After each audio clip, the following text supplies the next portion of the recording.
We resume. And we resume with agenda item number 38, 101 Heath Street West.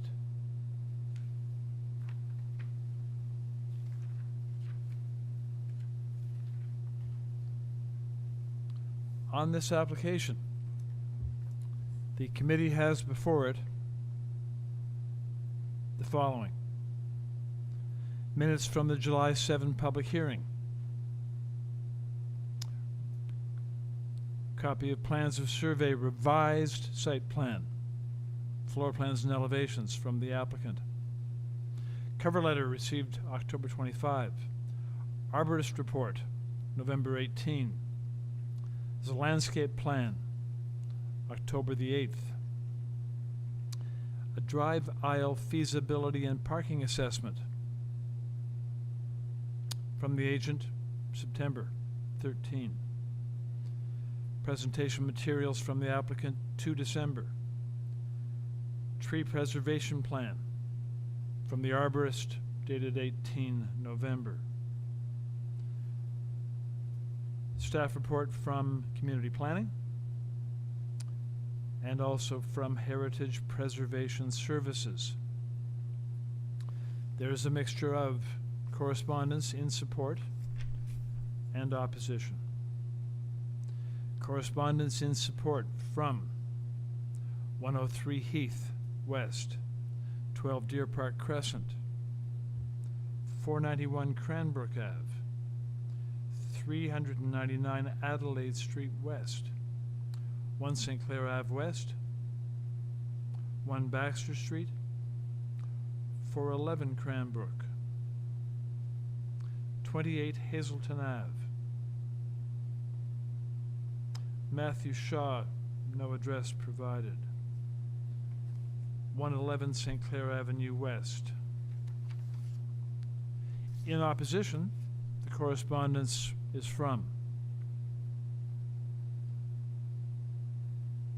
22 Deer Park Crescent, from Kathy McDonald of the Deer Park Residents Group, 16 Deer Park Crescent, from 16A Deer Park Crescent, from Ian McDonald, from Jean Fraser and Tom Rahilly, 16A, received December 1, from Ian Bruce, arborist, on behalf of 16A Deer Park. And also there is late correspondence from, I did cover these. Very good. Through you, Mr. Chair, we also received later submissions that include presentation materials from Humphreys Planning Group, Inc., and then 2 more letters in support, one from Options Design and Build, Inc., and one from the homeowner of 109 Ossington Avenue, and then correspondence in opposition at 616 Avenue Road. Thank you very much, Madam Deputy Secretary Treasurer. So at this point, we shall ask the applicant to join us, please, by stating your name. Good evening, sir. Last name is Bronskill, B-R-O-N-S-K-I-L-L. First initial D is for David, and just checking that my volume, sir, is coming through all right. Your volume is quite good, yes. Yeah, and you're clear. Yes, thank you. Okay, very good. So, Mr. Bronskill, you'll have 5 minutes to present the highlights of your application to the panel. Please go ahead. Thank you, sir. And at some point, I will ask the indulgence just of committee staff who are doing an incredible job of keeping this going so late, if I can gild the lily on that at the start. But I will get to our presentation that we filed with you in just a moment.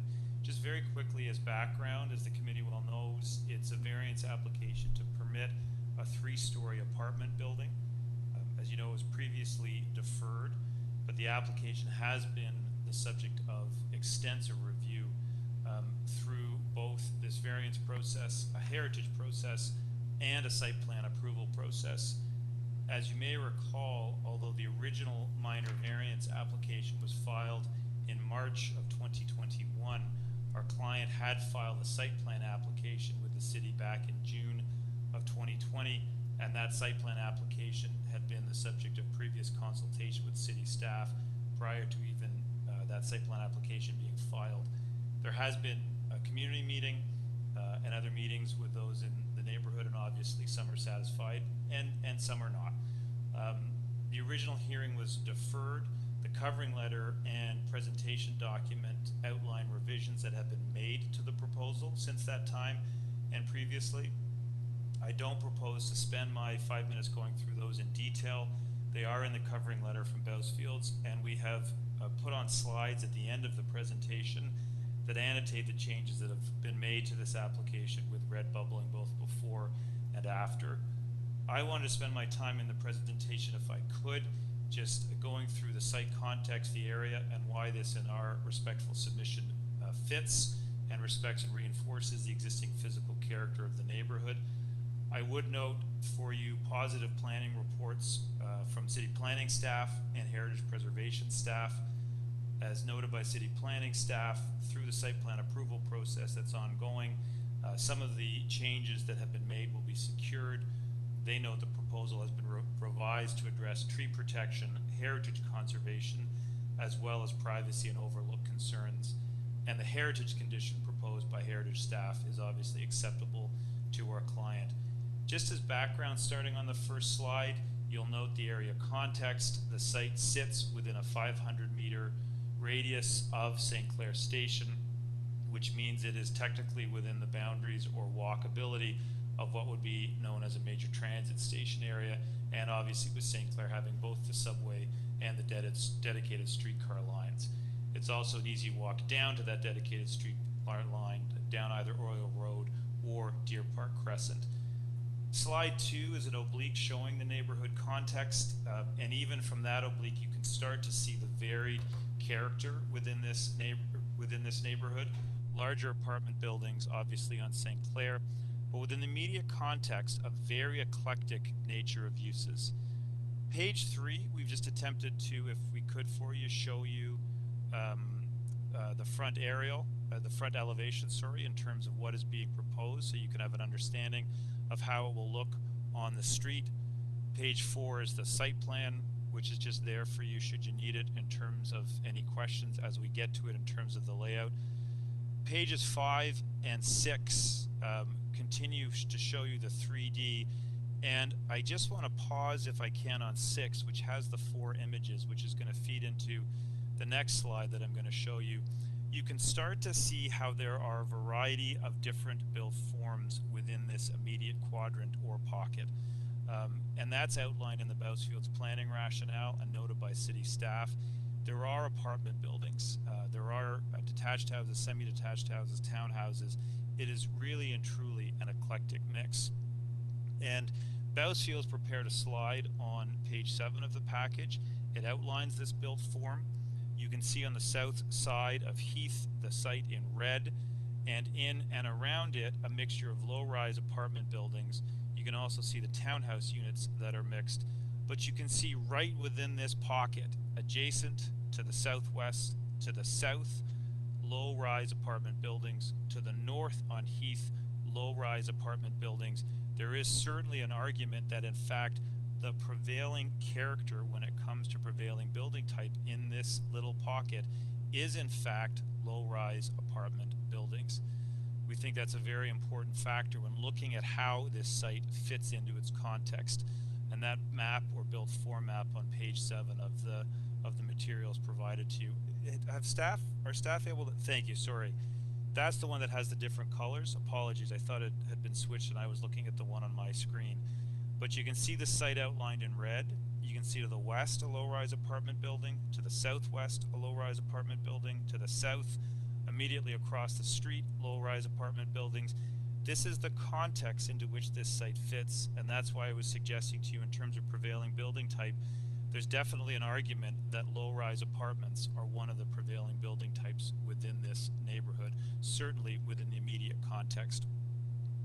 As you continue to go through the slides, with my thanks to staff, what Battlefields have done on pages 8, 9, and 10 have taken some of the numeric variances that are being sought for height, depth, and floor space index, and note how within the neighborhood's designation, from a quantitative perspective, our proposal is not even the greatest height variance, depth variance, or FSI variance that has either been obtained or is existing.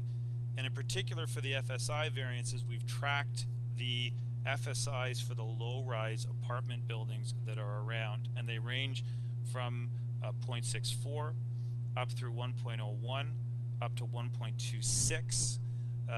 There's certainly a very good range. When you get across the street, there are the buildings at 70, 80, and 90 Heath that are at 1.55. There is certainly a mix, even from a quantitative perspective, for the floor space index, the depth, and the height that are being proposed.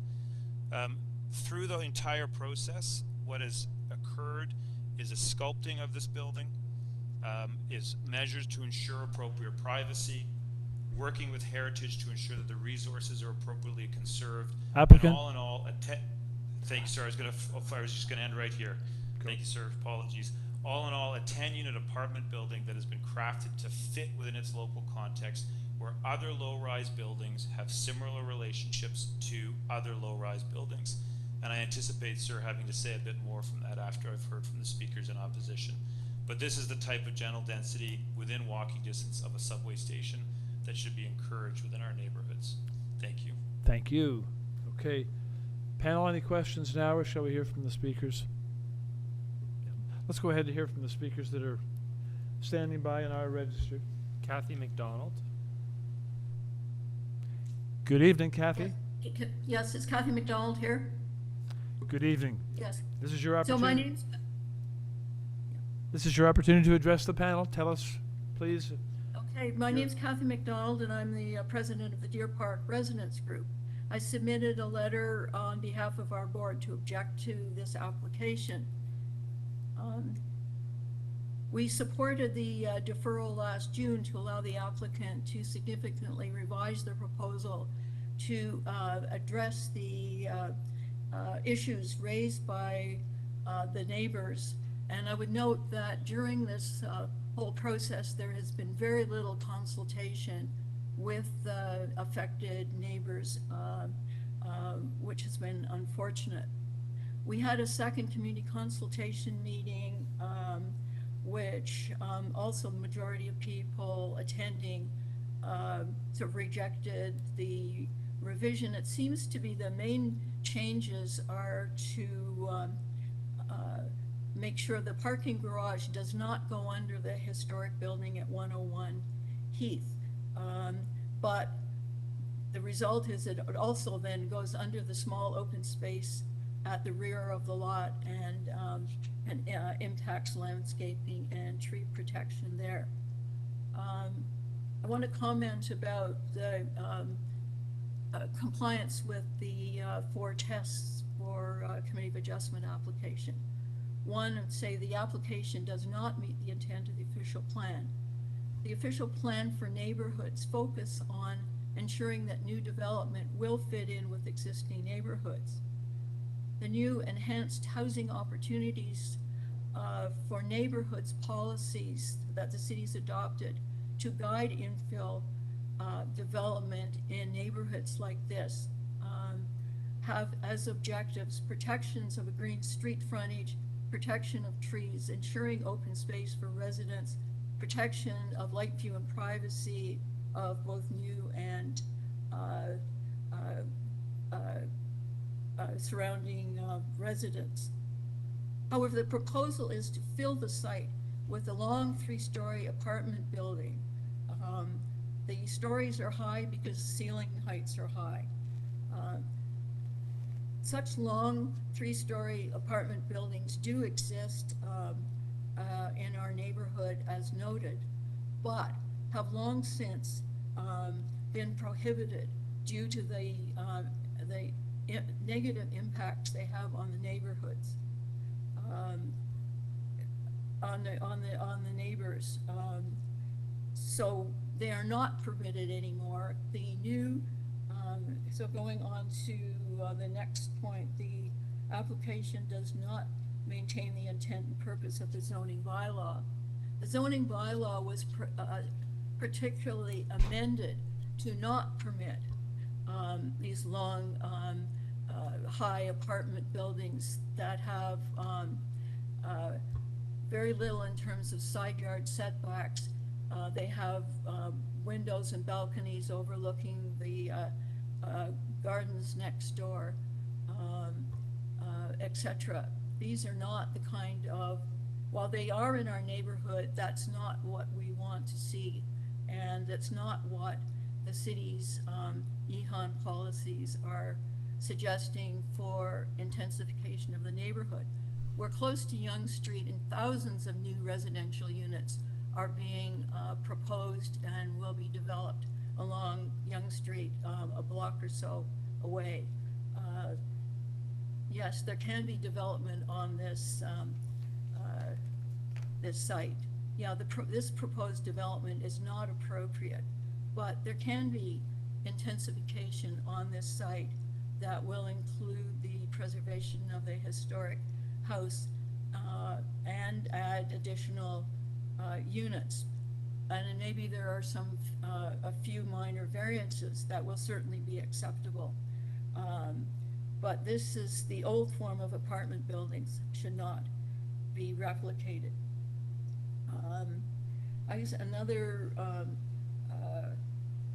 sort of aspect of this development, it requires a transformer, and it's sort of plunked in the middle of the front yard with no landscaping or screening around it. I mean, maybe it's necessary for this kind of building, but it's not what we normally see on our neighborhood streets, and certainly should not just be a big transformer block. And I'll just ask you to make your final comments now, please. Okay, yeah, so my conclusion is that the 21 variances are collectively and individually not minor. They are significant and should not be compared to the existing old apartment buildings. The application is trying to squeeze too much on the site that's too small and to accommodate it, and the application should be refused. Thank you. Thank you. Hi, Kathy, can we have you state your address, please? 57 Duggan Avenue. Thank you. Panel members, any questions for this speaker? Okay. Let's move on to the next speaker, Mr. Meyer. Rosemary Humphreys. Good evening. Good evening. Can you hear me? Hear you clearly. State your name, please. Yes, it's Rosemary Humphreys of the Humphreys Planning Group, and I'm speaking on behalf of number 22 Deer Park Crescent. I have submitted correspondence and a presentation materials for this evening's public meeting. And if I would kindly ask your staff to turn up my presentation materials, please. Okay.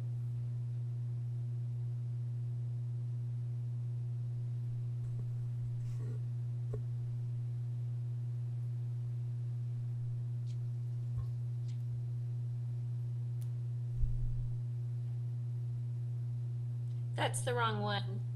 There should be one for 22 Deer Park Crescent.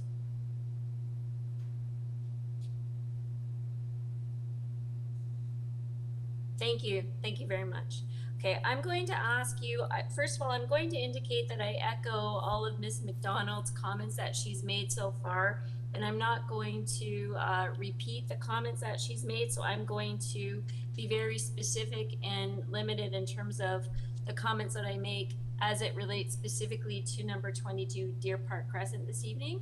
And if you, for that purpose, would you please turn to page 3 of my presentation? It says development context. Thank you very much. For the committee's information, I just want to highlight where number 22 Deer Park Crescent is in fact located. You can see it's a fairly deep lot, and it backs onto the side yard of the applicant, or of the application today. And just for the committee's reference, the The lots along this along Deer Park Crescent are quite deep in nature and do have quite a bit of vegetation and are primarily comprised of single or semi-detached dwelling units. This subject site actually has 5 rear yards abutting its side yard. What's of issue here from our perspective is the proposed building has a side yard setback of 0.45 meters that's being proposed. Is effectively a 3-story wall right up against the rear property line of my client's property, and effectively is treating my client's site like a side yard to side yard interface and doesn't respect the rear yard nature of my client's property. Could you go to the next slide, please? In terms of the existing development, what you see on the 2 sides of this slide is the existing single-family homes located at 101 and 103 Heath Street. And the photo in the middle is illustrates the rear yard of my client's property. It was recently redeveloped with a single-family home with a pool tucked up against the rear yard property line, and its views today. This is taken from the rear wall of the house that's been recently constructed. You can see that effectively the views today are of a 1 and 2 story home and does not intrude into skylight, doesn't have any shadowing impacts or loss of privacy. Next slide, please. I'm not going to go through the 4 tests, we all know what they are, but what I do want to indicate to the committee is that the current application in its form results in the massing and scale and design of a building that will result in adverse and undue impacts and fails the 4 tests for the minor variance under the Planning Act, and I'll get into the details of that on the next slide, please. As it relates to the official plan, Kathy McDonald had indicated she'd referred to the official plan, and I want to bring your attention to section 312 in particular that speaks to creating or requiring that new development be located and organized to fit in harmoniously with the existing or planned context and limit its impact on the neighboring properties. And there's 3 points below or bullets below that I think are quite important as it relates to this application. It talks about creating transition and scale to neighboring existing buildings, providing for adequate light and privacy, and adequately limiting any resulting shadowing of and uncomfortable wind conditions on neighboring streets and properties and open spaces. These 3 things are not being complied with as it relates to the proposed application. The proposed application actually results in shadowing, loss of privacy, creation of overlook, and loss of reasonable access to sky views. If you could go to the next slide, please, I'll illustrate these comments through the photos. On the left side of your screen, you'll see the existing situation that's currently on site today through my client's rear yard. And what's intended to be demonstrated on the right side of the page is the outline of the existing home that's there, and then the proposed 3-story apartment building. So you can see the change in massing.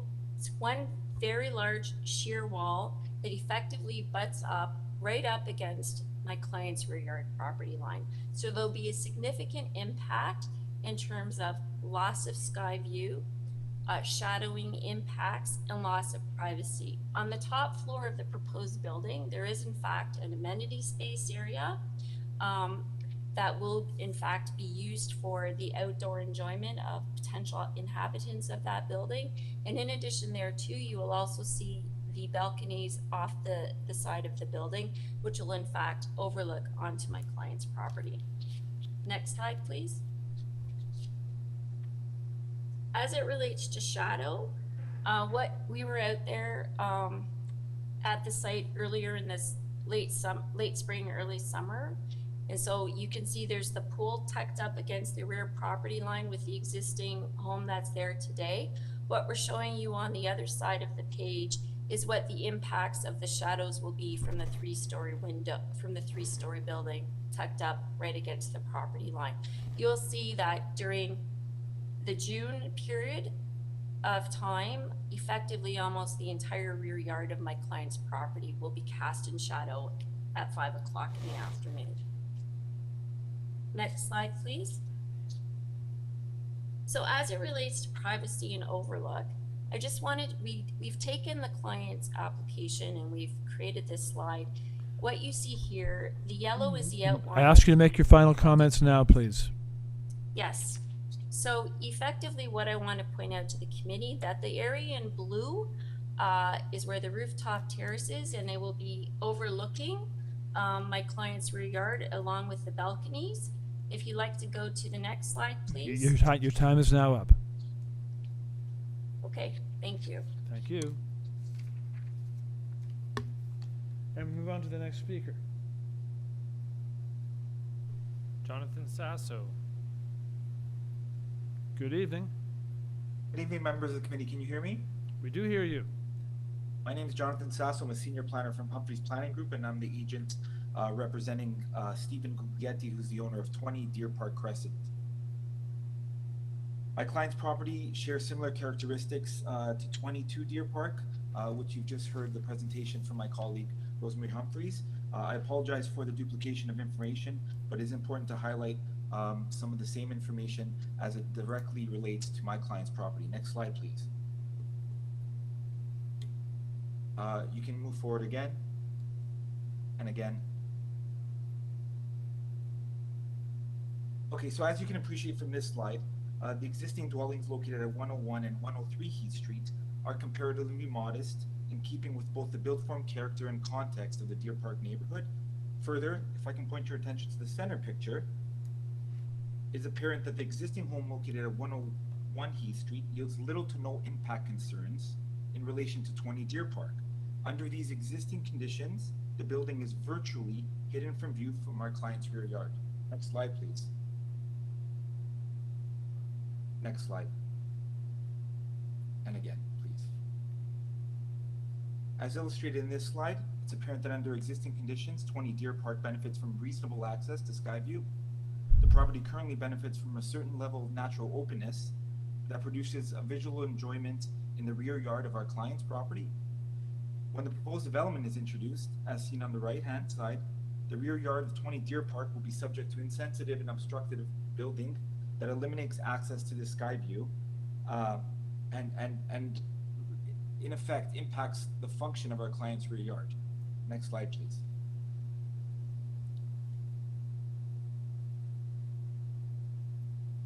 The proposed development incorporates a number of elevated amenity areas as well. What slide? Sorry, I'm just let me recalibrate here. So 20 Deer, that's fine. Next slide, shadow, please. 20 Deer Park currently benefits from uninterrupted sunlight access during peak solar times. A shadow impact analysis was prepared by the applicant, demonstrating the new shadow conditions resulting from the proposed development onto surrounding properties, including our client's property. On the left-hand side, you'll see a picture of 20 Deer Park's rear yard at 5 p.m. on the 15th of June. On the right-hand side is an excerpt from the shadow impact study during a similar time and date. This is perhaps the most concerning consequence of the proposed build form.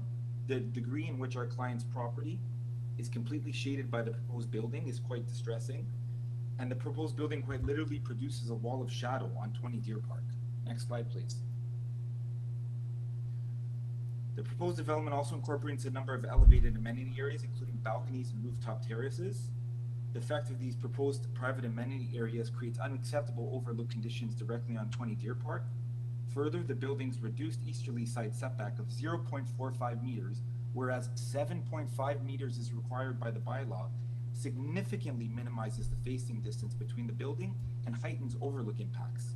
It's also important to note that the impact of overlook is more acute for 20 Deer Park, given the nature of the side yard to rear yard interface between the two properties. Next slide, please.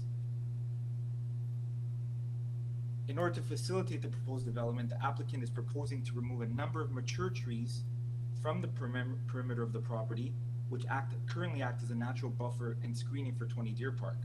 Additionally, the applicant is proposing extensive pruning to a large mature horse chestnut tree, tree 11 on the slide, which will result in substantial loss of tree canopy, and decrease in suitable planting space for landscaping along the perimeter of the property lines. Next slide, please.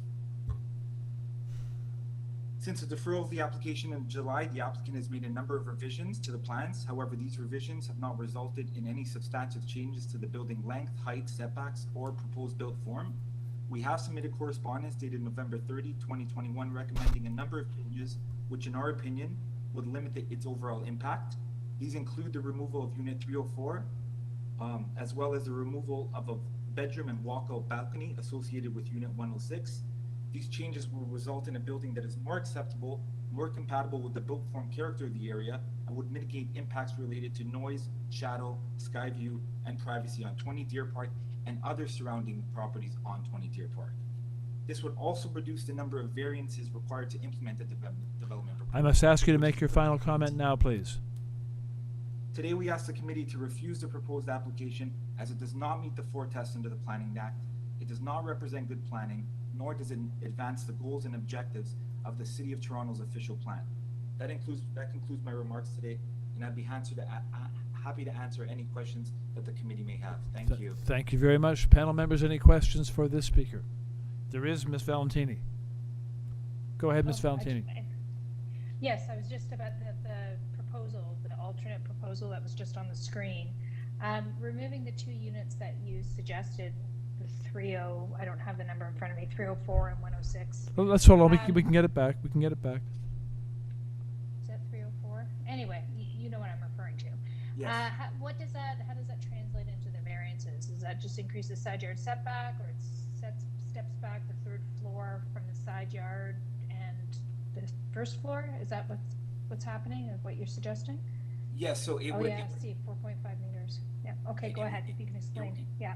It would increase the easterly side yard setback significantly to 4.5 meters, which is still well below the minimum of 7.5, but it's more tolerable.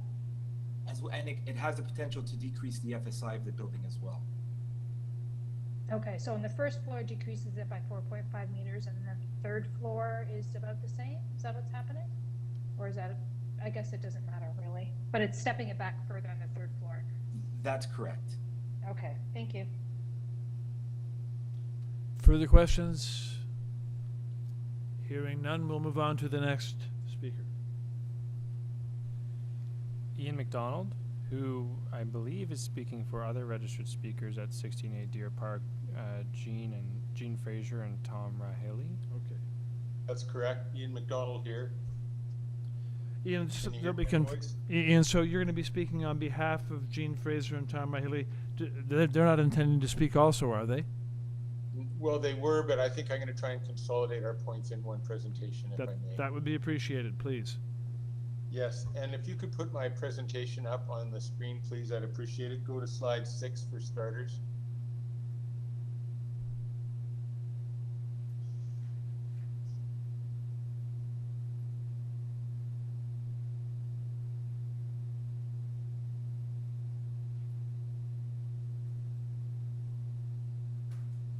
The pages are numbered on the left, bottom left corner. That's good. Shall I start? Please go ahead. Okay, Mr. Chair, members of the committee, I assume you've had a chance to read this submission, which demonstrates the logic of our objection to this proposal. And given the short time frame of the presentation, I will refer only to a few highlights rather than reiterate the entire case. First, some comments from the owners, Jeannie Fraser and Tom Raleigh, just in the interest of making this quicker. 4 points. Number 1, we are not objecting to a multi-unit building, but this one is too big. Variances are not minor. Depth is almost 3 times permitted. It exceeds all limitations.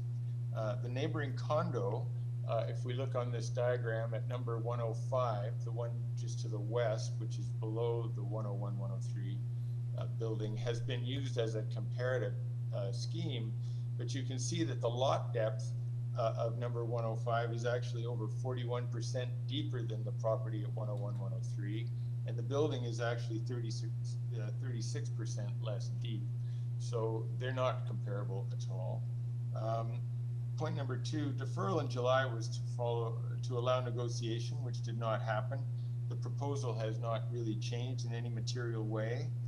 Point number 3, the streetscape on this scheme is quite pleasing, but the other 3 sides are egregiously intrusive as to light and privacy for adjacent properties. This is where the problem resides, as has been said by others. The letters of support, I think it's important to say, none were received from anyone directly abutting this property that are positive. All the ones abutting neighbors have submitted are negative, and the wide-ranging locations of supporting ones lead you to wonder where they came from or why they bothered to submit. Okay, back to my own comments. I wanted to point out there's been a recently issued staff report dated December 1st, 21, and it asserts that overlook and privacy concerns, which are our principal concerns for 16A Deer Park Crescent, will be addressed through the site plan control process. This is a process in which my clients and their representatives are not permitted to be involved, and I'll show you some illustrations of why we're concerned about that further into this. If we could go to page 4, please. Okay, so this illustrates the current context of my client's house, which we built in 2012. It was designed to engage with its landscape, the natural urban forest landscape, and we understood at the time of its conception that it was protected by the objectives of the official plan, respecting privacy and overlook. It's essentially a glass house into the garden, which interconnects the two spatially. Okay, if we go to number 5, slide 5, please. This shows the urban forest landscape at the back of the site. It's not surrounded, but all of that except for 2 trees, and one of those 2 trees is being compromised significantly in this tree 11. 11 and 12 are slated to be retained. As per our arborist letter, we have grave concerns about the prospects for tree 11 to enjoy a healthy future. Its value as a visual screen will be substantially compromised by the crown reduction required to make room for the overskilled project proposed. Okay, page 10, please.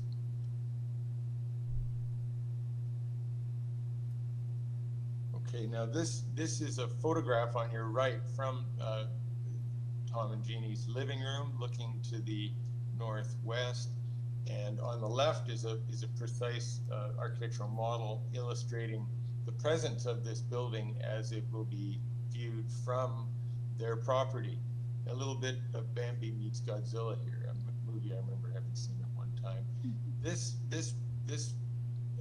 facade has a number of windows in it, which are 2 meters wide. They have low sills, and they provide an overview into what was once the private garden of 16A Deer Park Crescent, and beyond that, into the private realm of the house as well. Such an intrusion on privacy is extreme even in an urban environment and should not be permitted. Ian, I will ask you to make your final comments now, please. Oh man, that's going to be tough. This project is too big. The impacts are material. Go to please page 11, and that's from the garden. Next 12.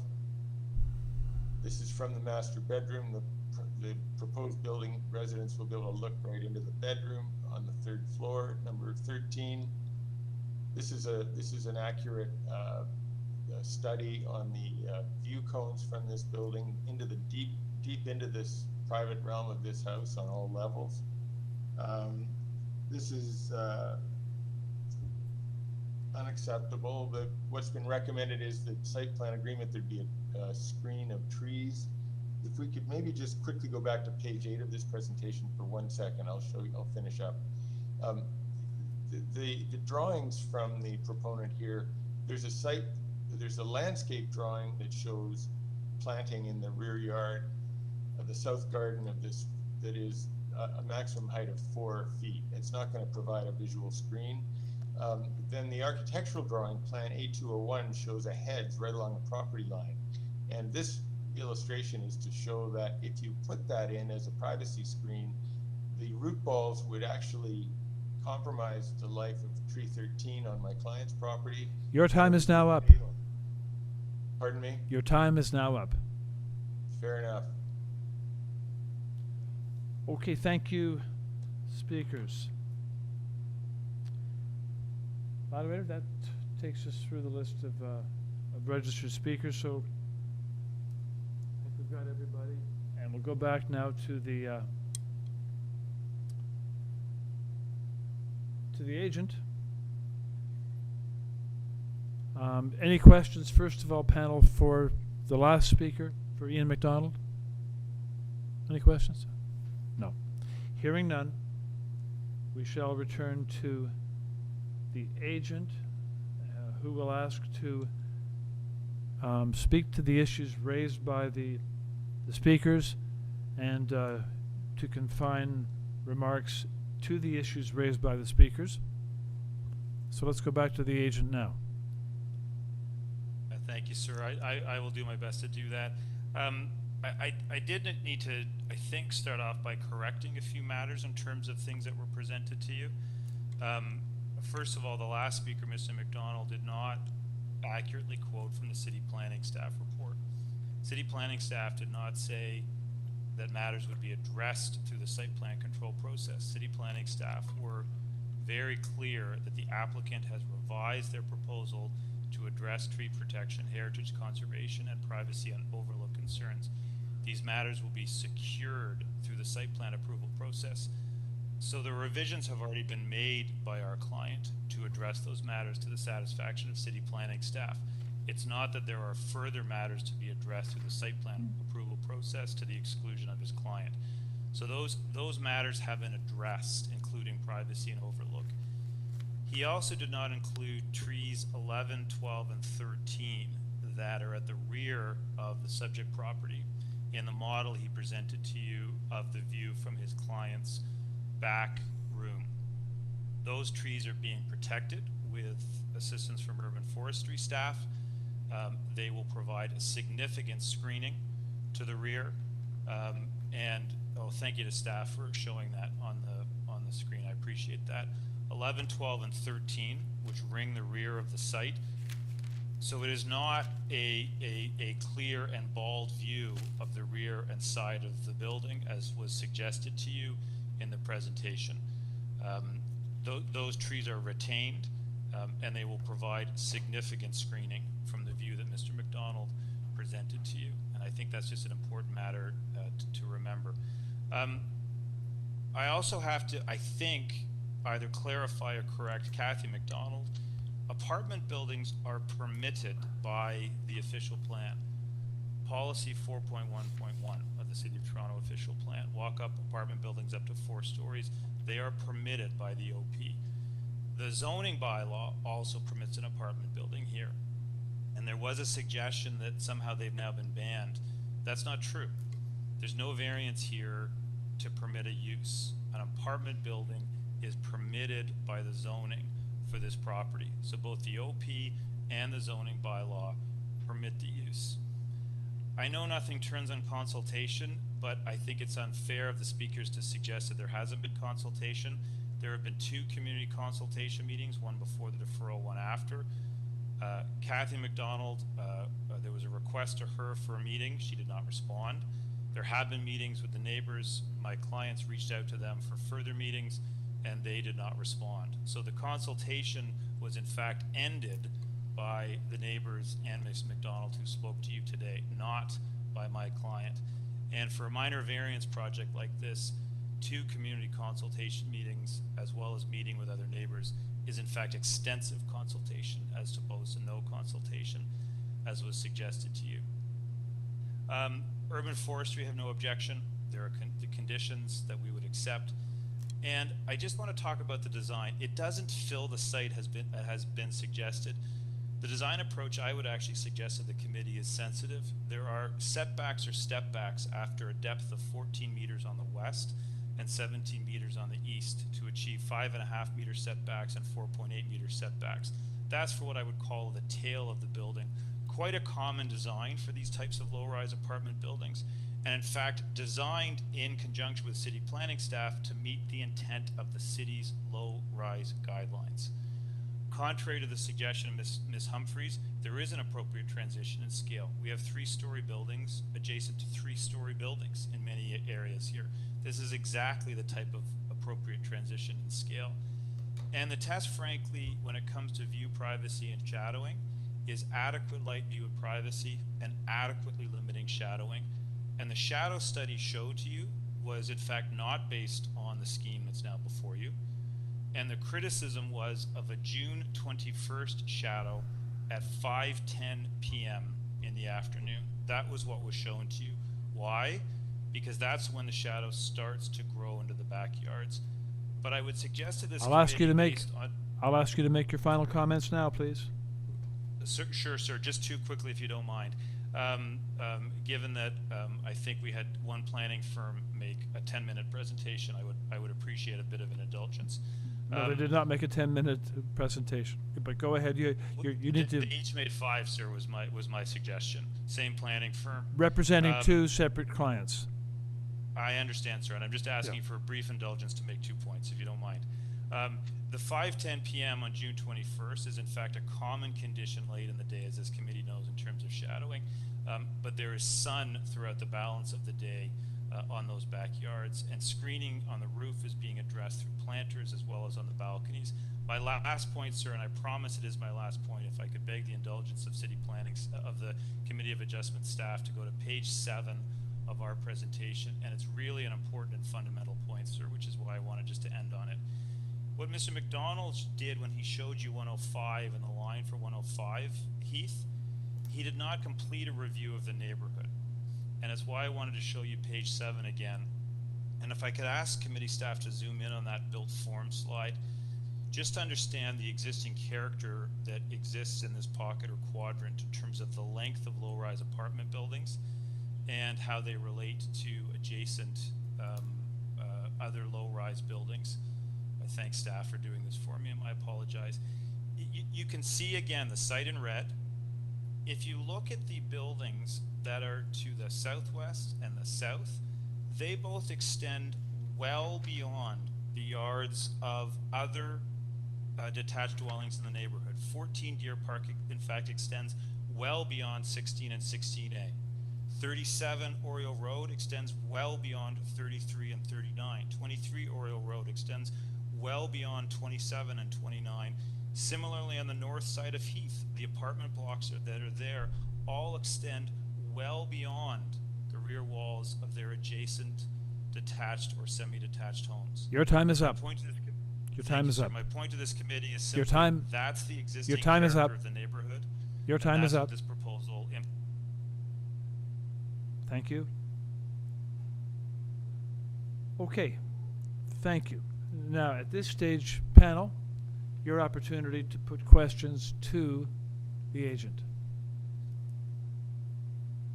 Ms. Valentini, go ahead. Oh, I guess I was unmuted before. I want to understand what the setback is on the, what side is it? Is it the west side or the east side?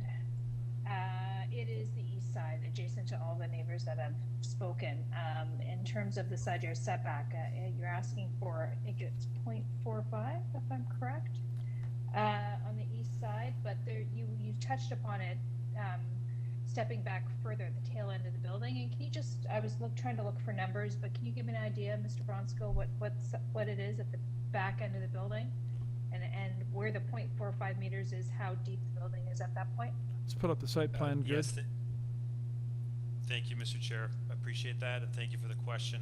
So the existing structure has setbacks of roughly between 0.61 and 0.75. There is a variance, as noted, for 0.45 on that east side. It's for approximately 17 meters on that east side. And then if committee staff with their hand, if through you, Mr. Chair, Ms. Valentini, at the back there's a number with the line there, and that's the setback. And my eyes, I can't tell whether it's 4.5 or 4.8. I think it's actually 4.5 in that area, 4.570.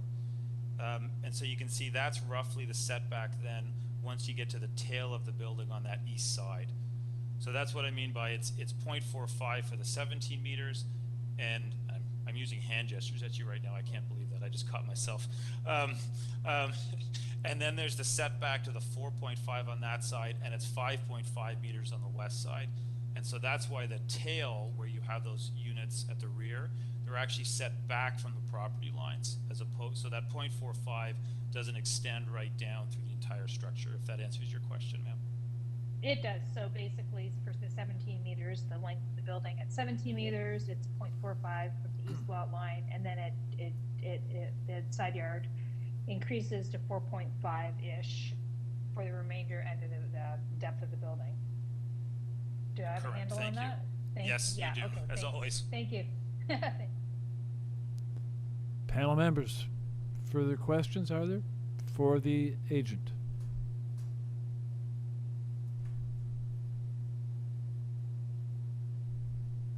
Hearing none, then we'll take this application now into committee. For discussion, we'll be moving toward a motion.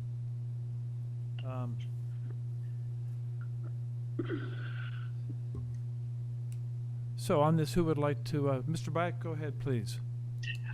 Just begin with a comment, Mr. Chair. I would like to thank the applicant, the agent, for an excellent presentation, and commend him for his patience in terms of addressing many of the questions. In addition, I would like to add that while I appreciate the concerns of the, pardon me, the folks in opposition whose properties have more direct impact, if you like, this is not an unusual situation in the city.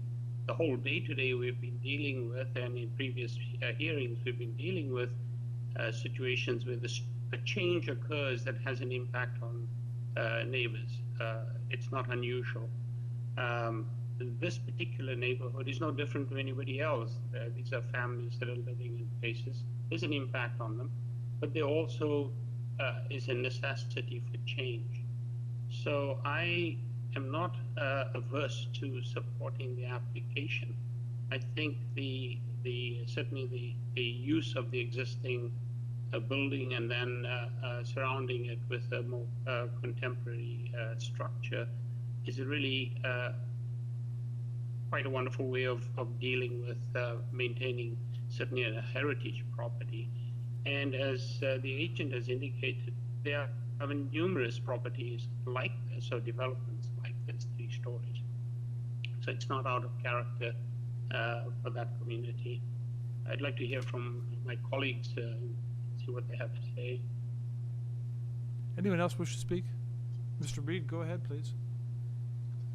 Thanks, Chair. I'd like to agree with everything Sayer said. I think that there obviously has been a lot of effort and on both sides of this, so thanks for all the participation. But I do agree that I think this is, low-rise apartment buildings are a very common form of dwelling in this area, and the impacts of them are common as well. And I think what we're seeing here is, yes, there are going to be impacts from this, but the question is, are they adequate or are they too impactful? And I think that the way this is being designed, I think it makes it supportable. I think that it makes it be a good neighbor, a different type of neighbor. It's not a house, it's an apartment building, but I think it makes it a good neighbor, and a neighbor that has many other ones like it in the neighborhood. And this is the type of lot that should take this type of density, I think, and this type of form of building. So I'm going to be supporting it.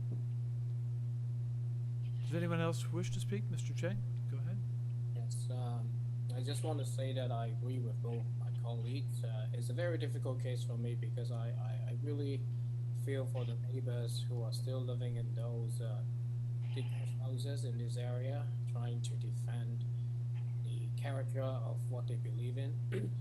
But you can really see that they're basically surrounded by apartments. And there's even a condominium right next to 105. I understand, and I think the design, I was surprised that there was not even a rear setback request, because there was none, and it was just matching with the existing 103 rear wall to define the depth of the building. You can also see that the shape of the building, the underground parking are quite nicely resolved within the front. And I understand that a couple of the neighbors will not be happy to see something like that kind of building. But then when you think about the proximity of that with the 105 and also other apartments in the block, very close nearby, I would say within walking distance. I think this is a very sensitive addition or intensification in this area. So I will support the application as well. Thank you. Okay, anyone wish to make a, does anyone wish to go forward with the motion? I'm not sure, Ms. Valentini may not wish to comment, but if someone is ready to go forward with the motion, Ms. Valentini, if you want to comment, you may, but Mr. Byatt, go ahead if you want to make a motion. I'd like to. Okay. You're good. Sorry. Thank you. I'd like to bring forward a motion to approve the application. I believe they are just wondering, I don't think they're planning a recommendation for if a deferral is required anymore, if I'm not mistaken, in which case there are no other conditions that I can see. So essentially, I would move that the application be accepted and approved without condition. Mr. Reed has a comment. Yeah, I think there is a heritage condition, December 1st heritage, so heritage review of the. Thank you. Okay, I would second that. so moved and seconded to approve, subject to heritage. All those in favor, show of hands, please. And that motion is carried by a unanimous vote, and the application is so approved. And with that, the panel moves on to application number 39. 339 Windermere Ave. On 339 Windermere Ave, before us are the following materials. Minutes from the August 4th public hearing. Copy of submitted materials. Covering letter from the agent, December 1. And 3 further letters from the agent, December 7. There is a staff report from Urban Forestry, November 29th. And in opposition, we have correspondence from 339A Windermere, 35 Mayfield, and 21 Mayfield. We have late arriving correspondence. No, that's been yep, that's included. Okay, fine. So those are the materials before us. We'll ask the agent to join us, please. Yes, hello. I'm Angus Skeen. I'm the architect and agent for the application. Good evening. Yes, Okay. thank you. Good evening to you. Good evening. Well, you have 5 minutes to present the highlights of your application to the panel. Please go ahead. I certainly will. Okay, so this is the project is a detached house located on a corner property of Windermere and Mayfield Avenue, just south of Bloor West Village.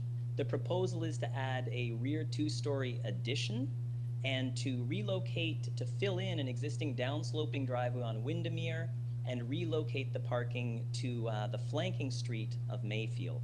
There are 5 variances required. One is the encroachment of a new front porch at the 2nd floor level facing Windermere. One is floor space index, another is rear yard setback, another is rear yard soft landscaping, and the last is main wall height. Something quite important here is that the moving of the parking space is actually in line with the best practice recommendations of Toronto Works. It's to move driveways away from the corner, so it's no surprise there is no staff report from the Works Department, and also we have no staff report from the Planning Department. If your staff could bring up my December 1st submittal, the covering letter, it's about 8.75 megs. And if we flick to page, yeah, just the second page where it says requested variance 1, I'll just click through the variances as coherently as I can. So the first variance is a front porch encroachment at the second floor. Our property is the property to the right. So what's going to happen in the project is you can see the downsloping driveway. That's actually going to be filled in, and the new entrance to the house will be above where the driveway is, and there'll be a porch above that at the second floor level. We are completely fine with privacy screens on the north side. And if you look at the adjacent house to the left, to the north, you can see how our front porch with the privacy screens, there's going to be very little disturbance of the person to the north. And frankly, I think will improve the streetscape on Windermere. The second variance, if we can turn the page, is floor space index. And there are 4 nearby properties with an FSI at 0.87 or more. 2 of them are just down the street. We're seeking 0.87, but the houses on Mayfield have 0.9, 0.95, and these are just the houses nearby. I'm trying to be reasonable. I could have come up with more, but there's certainly been this sort of approval before. If we could turn the page to the third variance, to the rear yard setback, it's important to understand the rear yard in this project is just the 2 parked cars and some plants. There's no active use by people, no decks, no swimming pools, and I think this makes the reduced rear yard setback reasonable. And also, the rear wall of our new addition will look at a blank wall of the house to the east, which is 44 Mayfield. And the last thing, the photograph is actually 91 Beresford, which is a little bit far away. It's about a half a kilometer. But there was a 2017 decision for 3.57 rear yard setback there, and it gives you a sense, it doesn't seem wildly out of character with the Swansea neighborhood. If we turn to requested variance 4 on the next page, this is rear yard soft landscaping. There's certainly been many similar decisions given for what we're looking for. We need 50%, we're at about 24. I think frankly, if you look at my proposed and existing drawings there, this variance is the price we pay for moving the parking from the pretty lousy location on Windermere to the proper location off of Mayfield. We're certainly proposing permeable pavers. We're happy to have that as a condition. And just for reference, soft landscaping across the whole site right now is 87 square meters. We're certainly reducing that to 55.37, but keep your eye on the city boulevard, which is all soft. It's 177 square meters, and it's not going anywhere. So in terms of aesthetics and water permeability, I think this is fine for soft landscaping. And the last variance is main wall height. Certainly, we're not asking for much, about 0.9. Many people understand this. It's not the height of the building. We're nowhere near the maximum height of the building. It's actually just the height of the roof eaves at the east and west end. My little doodle there is just to illustrate how easily I could avoid this variance. If I just chamfered off those little corners, I would be down to 4 variances and not 5. For the sake of reference, I'll close by just directing you to some photographs on the last 2 pages.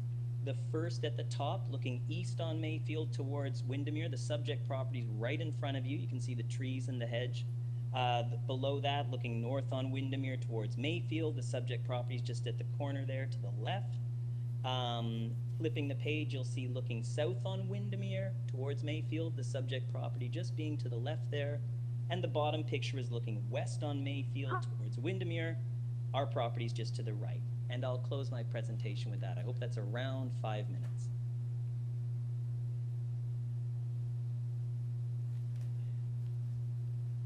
Thank you very much.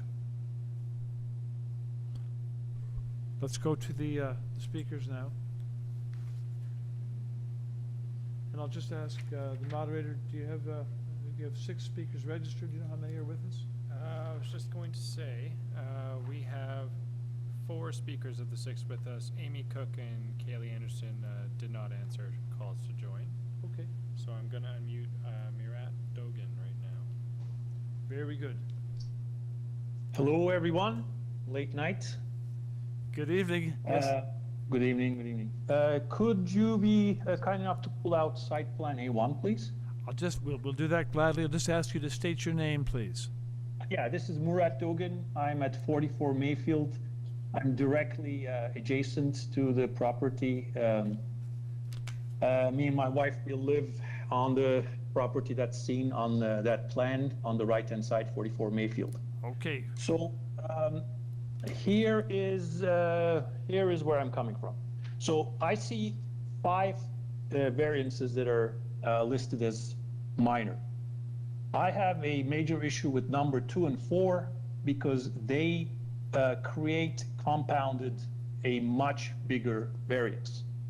Number 2 refers to the property getting larger to 0.87, which I don't personally have a problem with, but where that happens is the problem. If you look at the plan, if you look at the area where that extension is going to take place, that's where backyard soft landscaping is right now.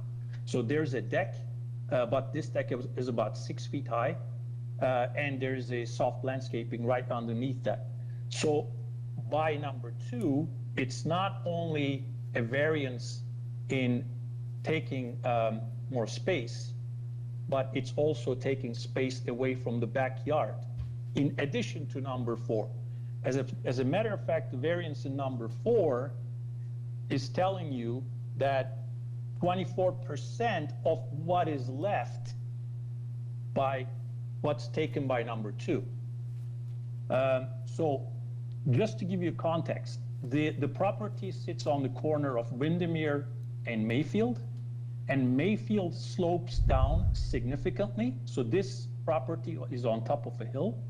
So the soft landscaping in the back prevents flooding. And when you remove that, as you can see, it's almost completely gone, which is adjacent to our place. There is no soft landscaping there to prevent flooding.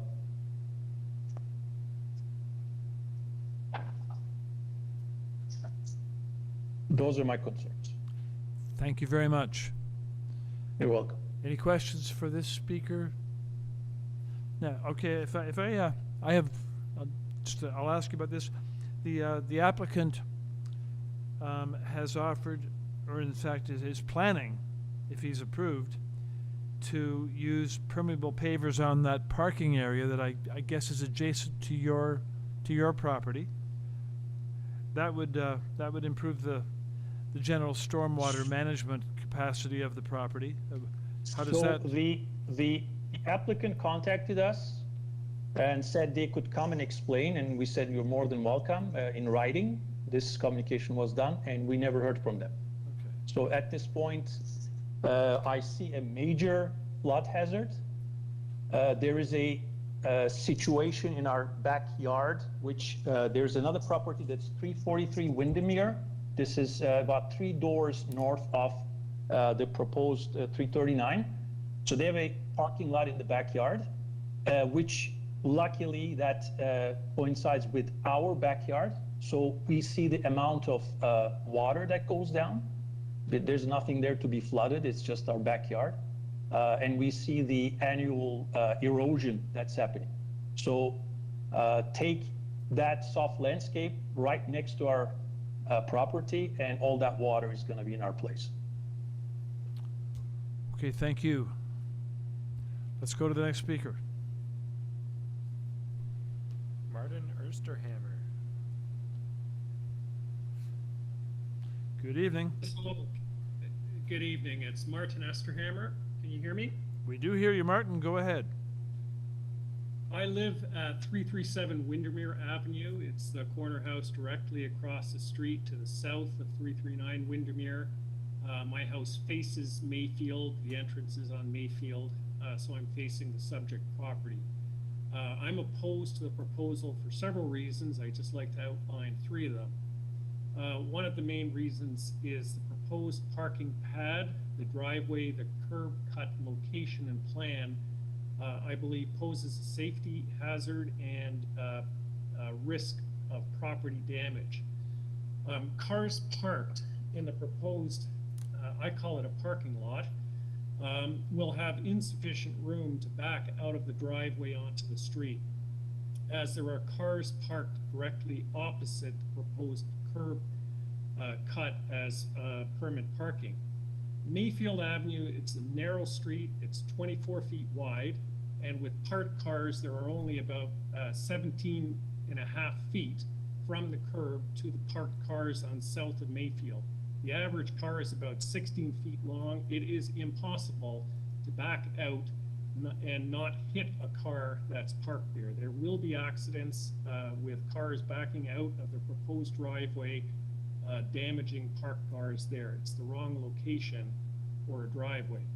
Most properties on the north side of Mayfield with driveways have wider driveways than the proposed plan, or have a driveway opposite theirs on the south side, so it isn't a problem.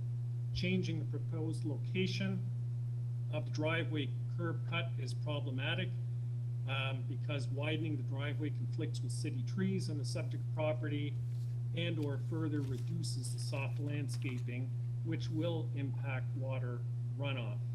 Therefore, I suggest the proper location for the driveway is on Windermere for this property.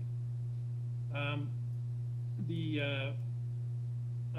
also wanted to point out the soft landscaping that the first resident of 44 Mayfield mentioned. The proposed plan shows a flat roof sloping north towards 339A Windermere Avenue. I have no idea how they're going to locate eaves troughs and where that water is going to drain off the north side of the building, but we'll leave that to the planner to perhaps respond to. My main objection is it appears the owner eventually intends to make this a 3-unit property. While the proposed plan is submitted for 2 suites, it's easy to make that into 3 suites in the future once the plan's approved and the building's constructed. If you refer to page A3 of the plan, the first floor already has an identical master bath with shower directly under the second floor master bath. If you refer to A4, the second floor laundry is directly above the first floor kitchen, has the same footprint, can easily be converted to a kitchen by tying into the plumbing and stack of the kitchen below. You're referring to page 8A8 through 811 elevations, you'll see that the first and second floors are constructed as identical floors with the same window and door positions. The building, as proposed, already looks like an apartment from the outside rather than a single family home customary for the neighborhood, and it appears that it's the intention to eventually make it into a triplex or 3-unit dwelling. So in summary, I submit the owner's trying to build a small apartment building to maximize occupancy and rental income. And as proposed, it's too large, the density is too high, and it's inappropriate for the area. I respectfully request the Committee of Adjustment reject the proposal as submitted for these reasons, in addition to the points that the other neighbors in opposition will raise and have raised. However, in the event that the Committee of Adjustment does decide to approve this proposal despite overwhelming neighborhood opposition to it, or any subsequent... I must ask for your final comments, please. ...from this owner, I request that they make it subject that no more than 2 suites shall be permitted on this property, as it's clear from the plan that the building is being constructed to eventually accommodate 3 separate units. Thank you very much. Thank you very much. Any questions here, panel, for the speaker? Hearing none, we'll go to the next speaker. Okay. Jennifer David? Oh, hi, can you hear me? We do hear you. Okay, thank you. State Thanks your for name, the please. Oh, I'm sorry, I'm Jennifer David. My husband, Hans Engel, who is also on this call, and we live at number 35 Mayfield Avenue, which is just south of the rental property at number 339 Windermere Avenue. Our house is directly opposite the proposed curb cut and rear yard parking.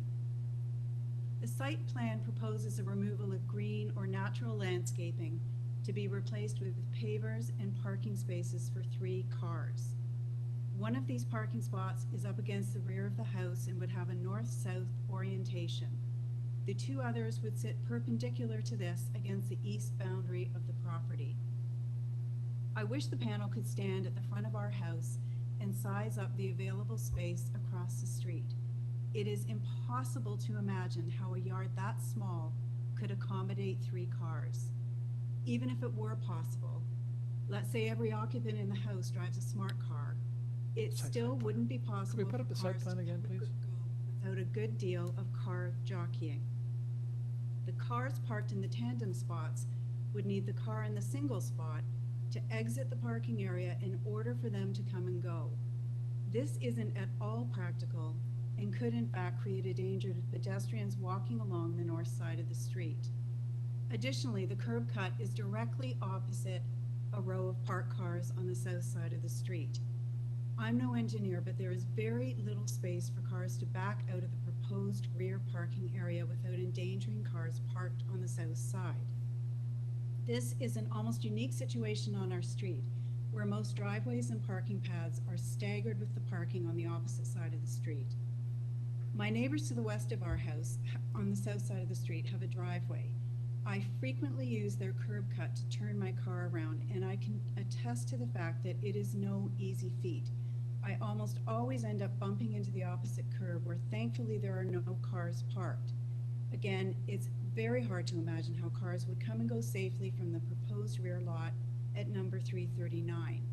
In addition to concerns about pedestrian traffic, I worry about the cars parked on the south side of Mayfield. In winter, it's even worse. The street becomes a single-track road, narrowed by snowbanks and the ever-present parked cars. Given the property owner's track record of not clearing snow, it begs the questions: who would be responsible for snow clearing, and where would all the snow go? And finally, the scale of the proposed rear yard parking is out of keeping with the neighborhood and would underscore the multi-unit nature of the building. This is even more obvious because number 339 is a prominent exposed corner lot. Mr. Skane suggests that the removal of the front driveway will improve the streetscape on Windermere. I would suggest that that improvement would be at the expense of the streetscape on Mayfield. Were it to be approved, this parking area would change the character of Mayfield Avenue. Thank you for your time. Thank you. Panel, are there any questions? No questions. We move to the next speaker. Last speaker is John Graham. Hello, can you hear me? Yes, we do. Please Okay, state your name. I'm here. I'm a resident of 21 Mayfield Avenue. I'm here with my wife, Leanna, and we would like to echo what Jen said at 35 Mayfield. Excuse me for interrupting. Excuse me. Excuse me. Please state your name. Sorry, it's John Graham. Very good, John. Go ahead.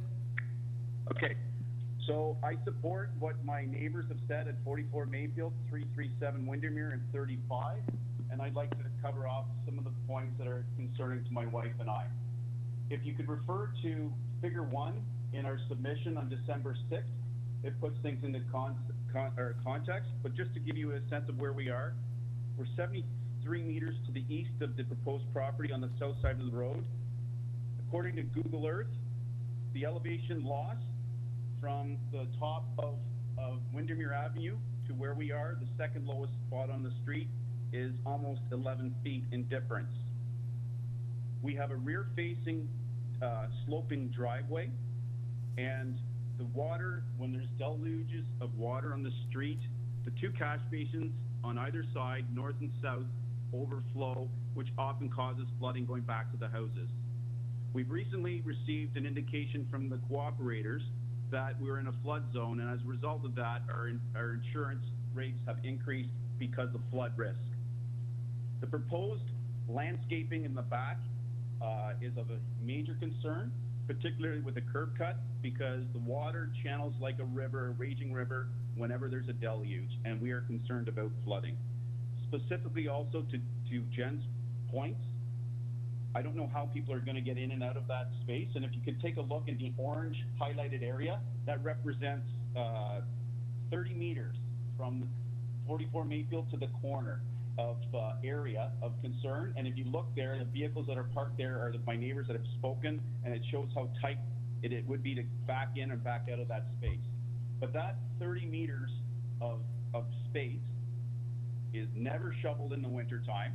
It's a hazard for the people that are walking to the north side, to the west side of Windermere, to the church, to the daycare, and to the dancing lessons, or for people just trying to access Bloor Street. If you refer to page 5 of my submission, you can see how the maintenance is done on the yard, and this landlord is notorious for not maintaining it, where you can see that his hedge occupies 50% of the access of the sidewalk, which renders it nearly impossible to walk safely. I don't know if things will ever improve, and now we're going to introduce more pressure to my next concern, and that is parking. As I pointed out in my illustration, parking is a huge issue with everyone going up to Bloor Street. Our driveway is constantly blocked or obstructed, and it's becoming increasingly difficult to get in and out in a safe manner.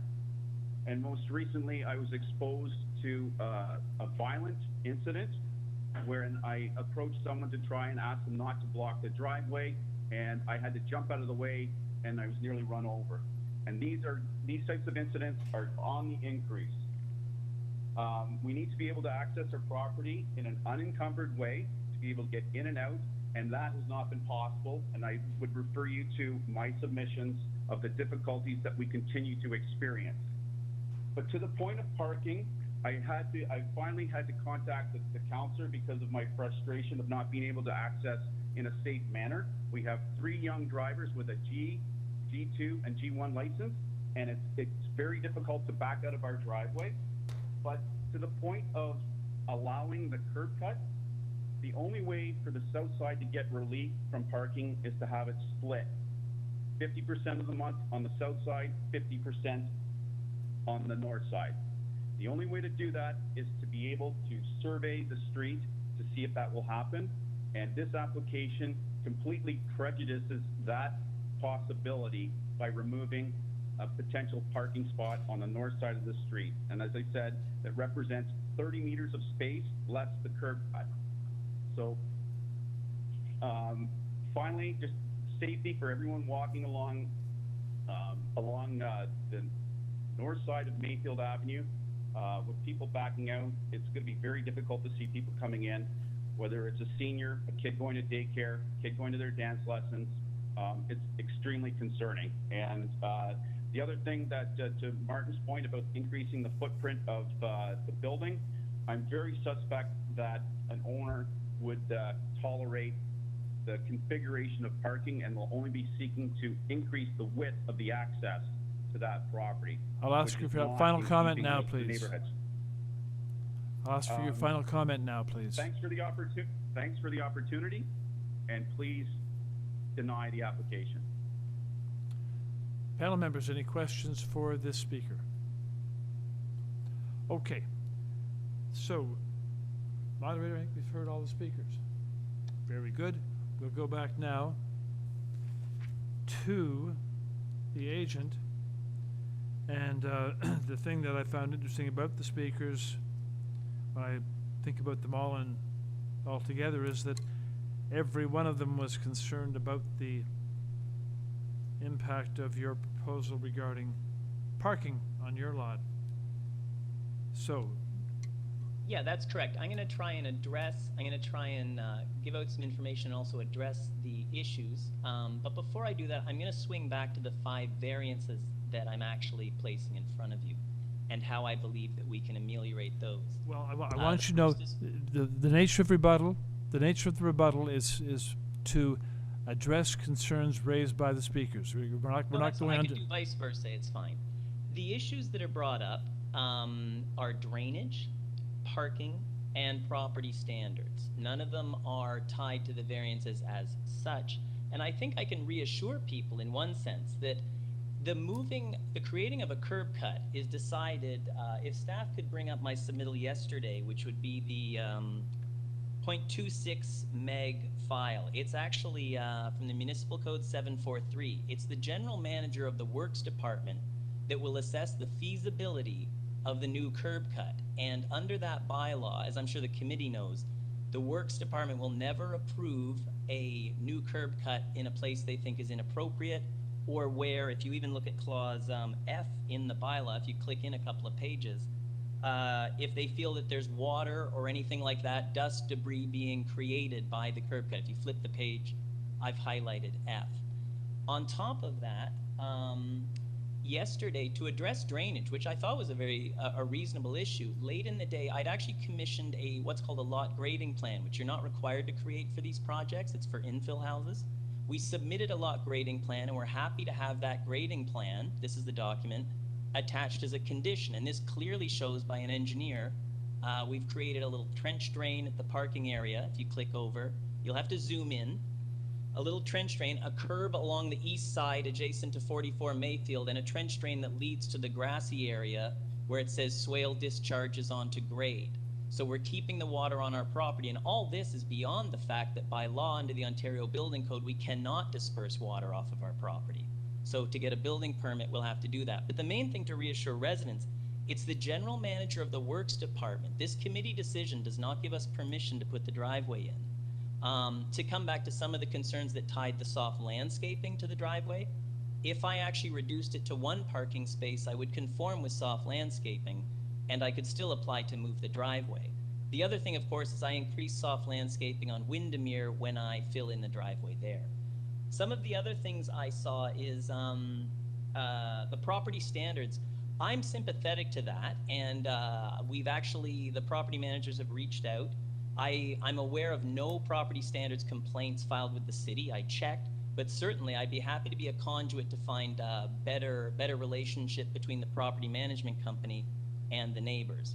I would come back to just simply saying there's no variance required for the driveway. There's no variance required for the parking spaces or their access. They all conform. I think it's important to keep an eye on the variances I've requested. And basically, I'd like to come back to that with the porch facing Windermere. I think the students will ameliorate I'm sorry. that. No, I'm sorry. We've already listened to your presentation with respect to your variances. The nature of rebuttal is simply to speak to issues raised by speakers specifically. So you have done that, and Can I add one last thing then, in terms of the rebuttal? Go ahead. One issue I didn't address. There's some concern over the rental component, let alone the official plan encourages the diversity. It's completely permissible in this area to have 2 units. It's actually zoned for 2 units. The Ontario Building Code, a house by definition now has 2 units.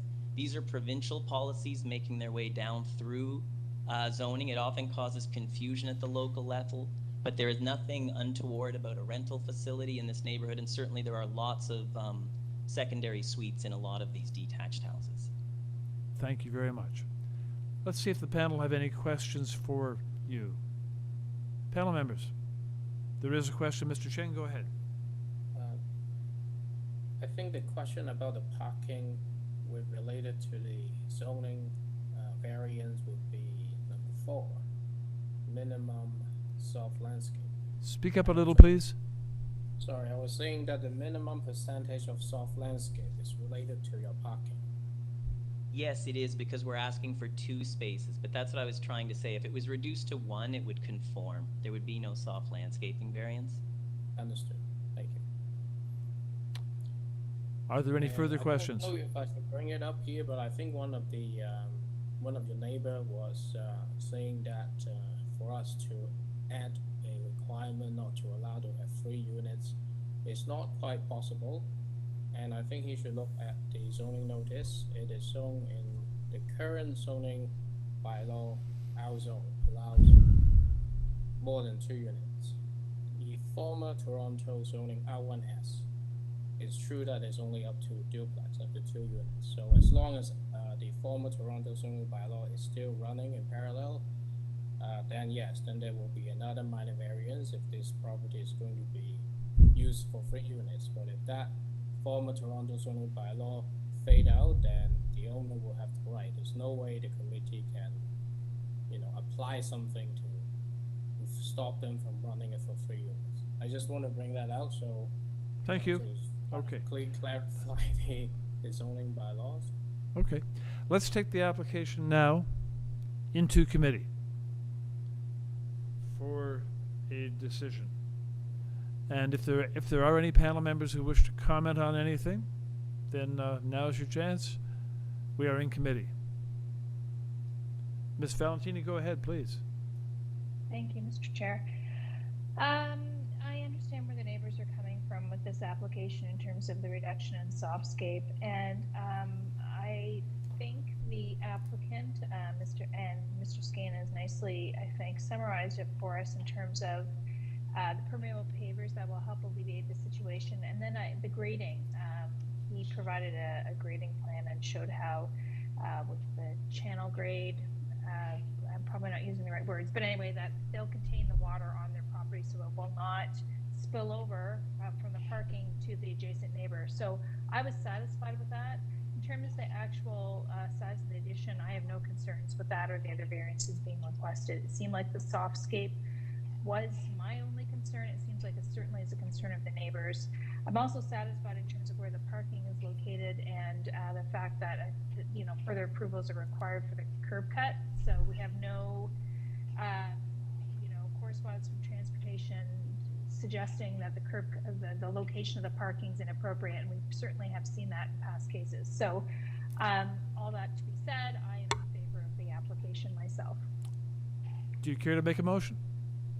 Sure, I would certainly make a motion.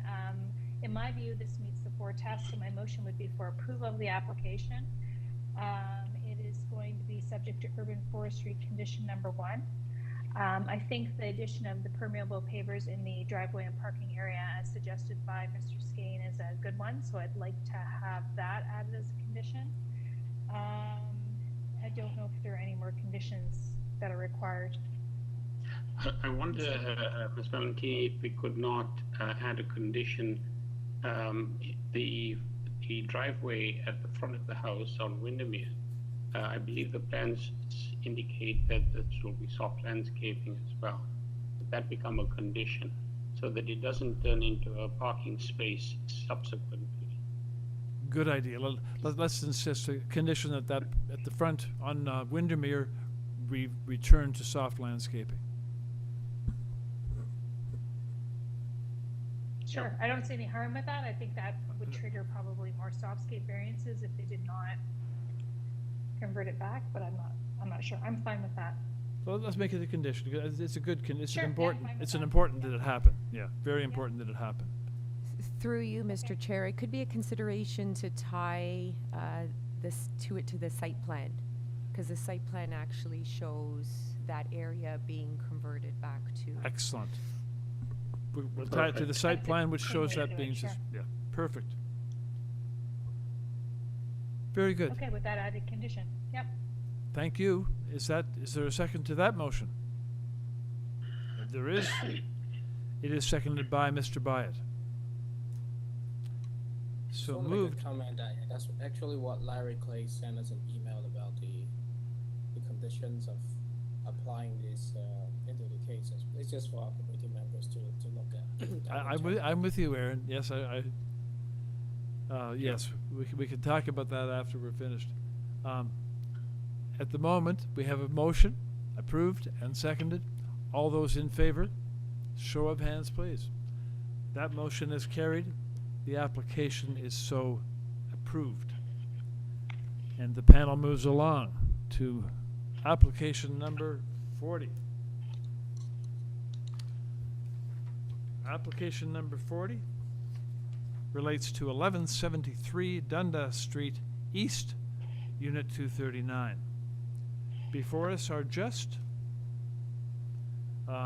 copy of the minutes from the August 18th public hearing and the materials submitted for consideration, and copy of plans, survey, site plans, floor plans, elevations.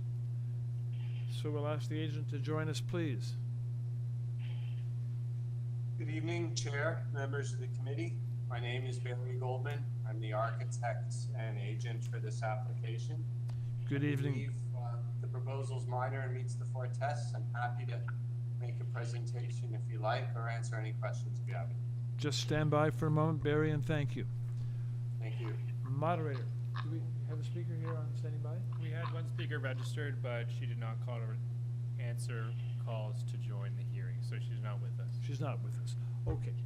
So there is no one's, despite our attempts to connect, there is no one speaking in opposition. So that being the case, we'll defer to the panel. Panel, would you like a presentation, or do you have questions to put? Questions for the applicant? No? Hearing none. Okay.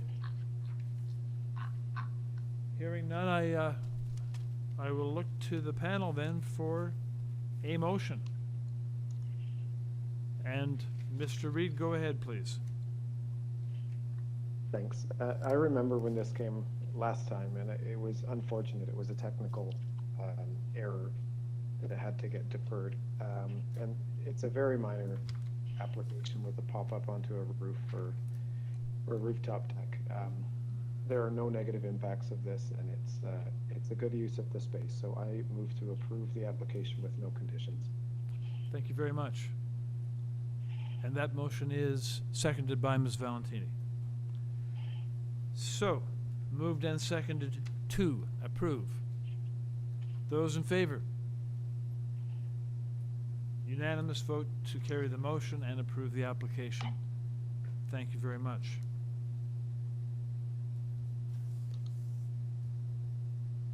Which brings us to item number 41 on the agenda, 98 Hogarth Avenue. And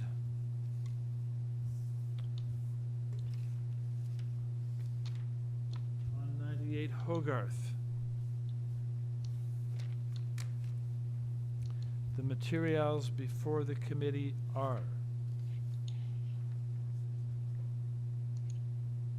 minutes from the August 18th public hearing, applicant materials, cover letter from the agent, an order to comply and stop work affecting the subject property, presentation material by Graham Barnett, the agent, 1 December. We have a staff report from Urban Forestry and another from Community Planning. We do have a letter recommending refusal from Councillor Paula Fletcher, Ward 14. And we have correspondence in opposition from the following addresses: 97 Hampton, 147 Wolfrey, 99 Hampton, 83 Hogarth, 105 Hogarth, 142 Hogarth, 137 Wolfrey, 88 and 84 and 86 Hogarth, 96 Hogarth, 103 Hampton, 97 Hogarth, 88 Hogarth, 91 Hogarth, 99 Hogarth, 102 Hogarth, 94 Hogarth, 128 Hogarth, 90 Hogarth, and 88 Hogarth. Okay, and there is no correspondence in support. Those are the materials before the panel. Let's have the agent join us. Good evening, committee members, Mr. Chair. Graham Barrett, 1575 Dundas Street West, agent for the owner of 98 Hogarth. Graham, good evening. Let me just advise you, your voice, we hear you, but your voice is very soft. Can you do anything about that? I can try speaking louder. Does that help? That works. Good. Okay.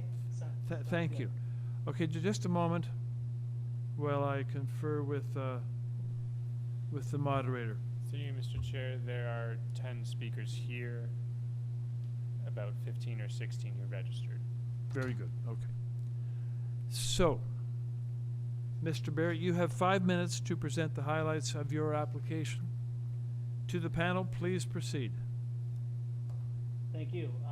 This item was previously deferred to address several issues.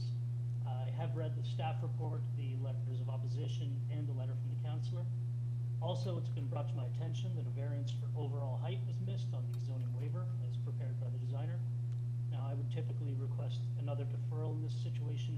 However, this item has already been deferred once, and I've been given specific instructions on how to proceed with this application tonight.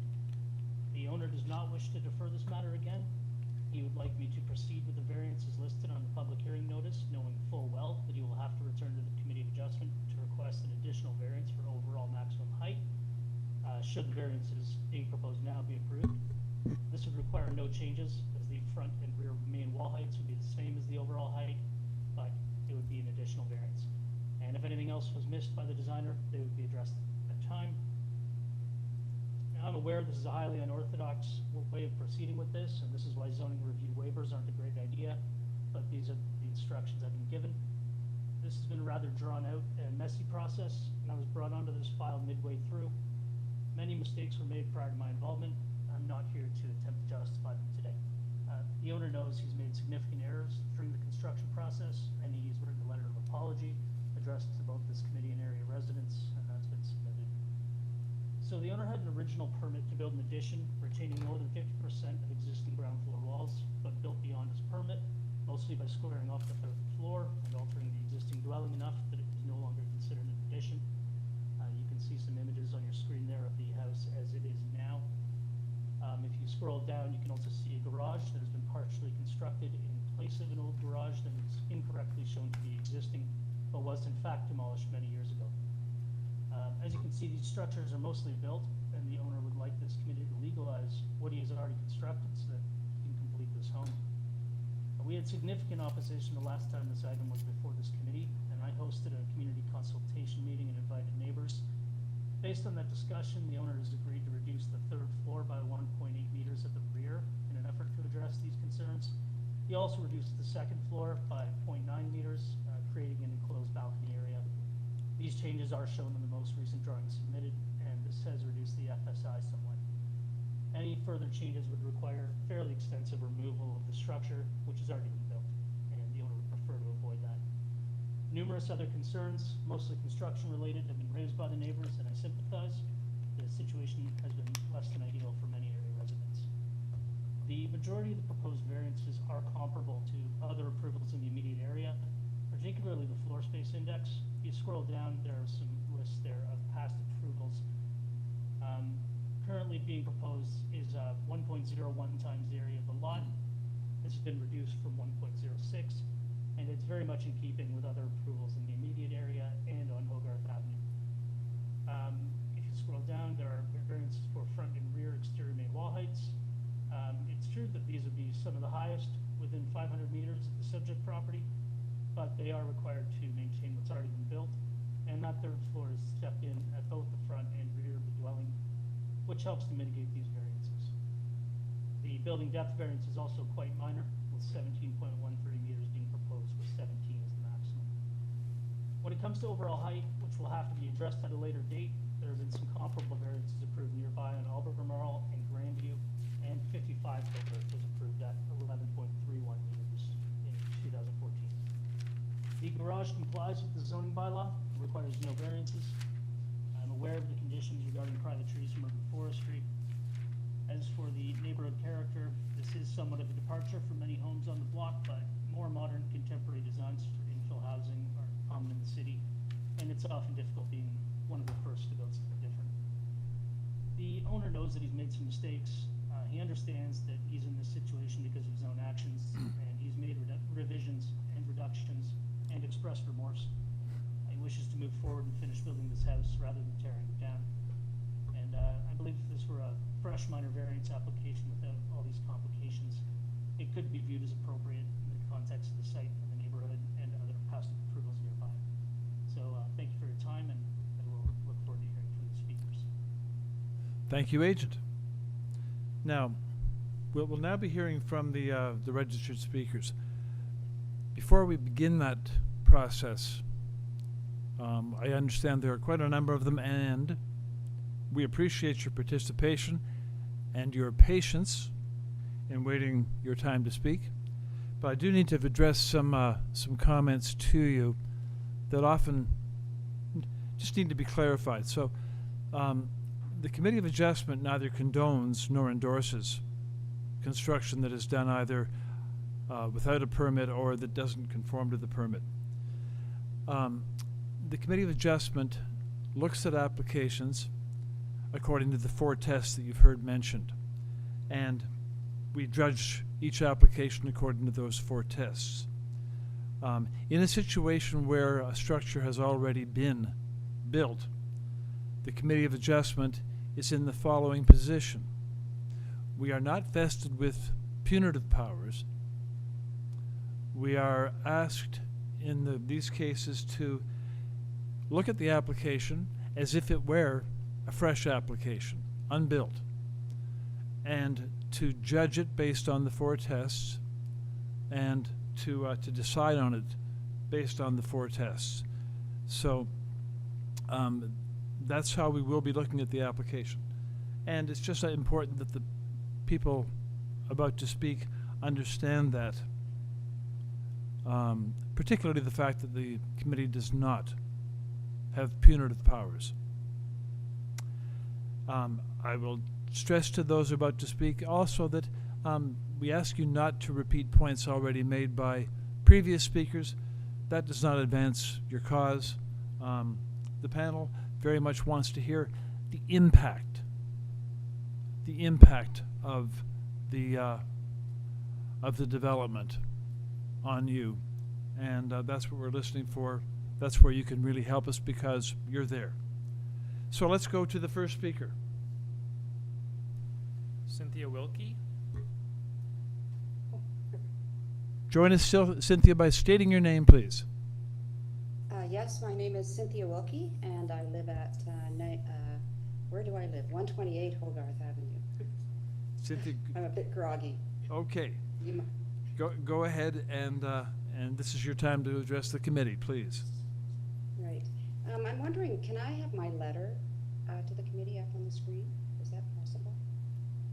Give us a moment. There are a few of them to sift through. I know. Should I start? Or? Why don't we start, Cynthia? Yes. We'll pull it up as you're speaking. Pardon? We'll pull up your letter as you speak. Okay. Well, thank you for the opportunity. I admire your stamina. And I'm going to start by saying that, of course, I support the planning report, which recommends refusal for the reasons set out in the report. And I am just going to note that the comments in that report touch on the owner's pattern of defiance. This is not mistakes. This is an experienced developer. It's a pattern of defiance, taking advantage of, I think, the reduced scrutiny during the COVID period. There was no pre-construction consultation with the city or the community as a result, and I think we might have been in a different place if there had been. I don't think the building would look the way it is if that had happened. So I and 19 of my neighbors have filed objections to the variances, and I hope you've had a chance to read our documents. My objection is based on the extent to which the variances contribute to a massing that is inconsistent with the character of the neighborhood, has a negative impact on the streetscape, and significantly impacts the enjoyment of adjacent properties. While this property does not abut mine, I am extremely concerned that if this structure is approved, it will become the new normal for overbuilt single-family homes in this neighborhood. Unlike some of the applications you've heard here, this is not multi-residential. This is an overbuilt single-family home. I imagine a structure of this height and depth next to me, and I know that it would significantly diminish the important attributes of my property. So in terms of height, I want to address the height. The 10+ meter height, which includes a variance that is has not been put before the committee. The 10+ meter height of rear and front walls is more than 33 1/3% higher than is permitted, and higher than the established neighboring walls. The charts provided by the agent demonstrate that the rear and front walls are much higher than anything else in the neighborhood. Much higher. Right, and so I wanted my letter up just to try and see it's some problem with it. As it can be seen in the photos on pages 1 and 2, which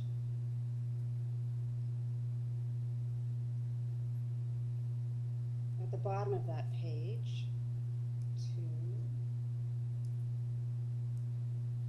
there, okay, you've got it, it's rather small. And the following page, you get, at the bottom of the second page, you get you can see, you get an illustration of how significantly the height departs from and detracts from the existing streetscape. The variance for depth may seem relatively minor, but it is significant that a similar variance in depth was denied for 100 Hogarth, the house next door. For 98 Hogarth, the combined effect of excess depth, that's the property to the left, and the excess height carried over for most of that depth creates a significant and inappropriate impact on adjacent properties. This is particularly significant at the rear of the buildings, whereas there's no material setback on the second or third floor. The combined height and depth have effectively deprived the adjacent neighbors of sunlight for half of the day and will create significant privacy and overlook issues if the structure is ever occupied. Just as a small note, there's a mislabeling in the plan submitted to the committee once again. The front elevation is incorrectly labeled as the north elevation when it is south facing, and A108, the back elevation should be labeled north, and it is the facade facing the back wall. The FSI variance that is 75% greater than permitted by the, is 75% greater than is permitted. Cynthia, I'll ask you to begin your summary now, please. Okay. I'm going to point out that this building is actually more than, the first floor of this building is more than 5.5 feet above grade. I think there is another issue here, which is this is a 3.5 story and possibly a 4-story building. And there's a picture of me standing there with my hand on the ground floor plate. I'm 5.5 feet tall, standing at grade. The plans show this as a height of 5.3 inches. That is not correct. It would appear to be much higher. So this is a much-loved neighborhood characterized by important eclectic housing stock, but with a unity of heights. It is a paradise for pedestrian life, and it is also a paradise for the neighbors who enjoy small but vibrant gardens. Your time is up. Okay, thank you. Thank you. Questions, panel? No. Let's go to the next speaker. And we'd ask that speaker to join us by stating your name, please. Ron Buston? It's Ron Buston here. Hello? Go ahead, Ron. You're with this committee now. Thank you very much. I just wanted to say I agree totally with Cynthia Wilkie. I live on Hampton Avenue, just around the corner. I can see this property from my back window. It is massive, it is overbuilt, and it was built before any attempt at legal permits were applied for. I strongly recommend that this project be stopped and that we listen to the planning committee, who also indicated that this property must be stopped. Thank you for your time. Thank you for your submission. And we'll ask the next speaker to join us, please. Just state your name. Ileana Waldston? Anna Waldston? Yes, my name is Ilana Waldston. I live at 83 Hogarth, which is just down the street from 98. I'll be very brief. Essentially, these variances that have been asked for are not in keeping with the intent of the official plan. You could certainly get that information from the planning report and their recommendation to stop this project. It's not in keeping with the intent of the zoning bylaw. It does not fit in with the character of the neighborhood. And frankly, just walking past it, it's a behemoth, where they're walking past it from the front or from the back. Finally, I just want to say that I know that this is not a punitive, you've mentioned that very carefully, that the Committee of Adjustment is not punitive, but you should also not be patsies to someone who decides to build first and ask for permission later.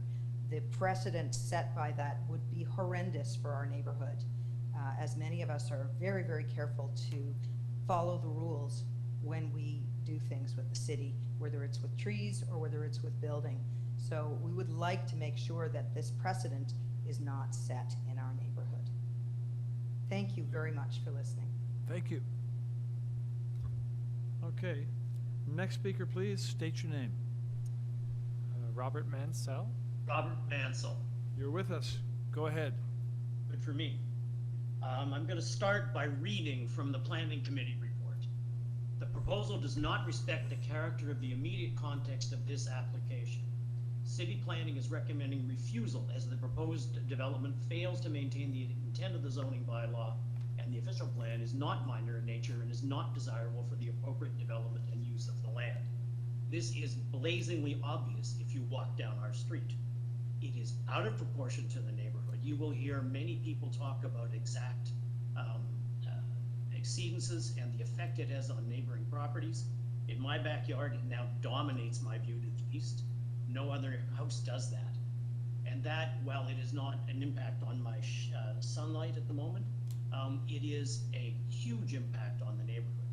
I also want to echo Ms. Walston's statement. It should be of great concern to this committee that this method undertaken by Royal Hill Homes, and I should be clear, we talk about a him for the owner. This property is owned by Royal Hill Homes, not an individual.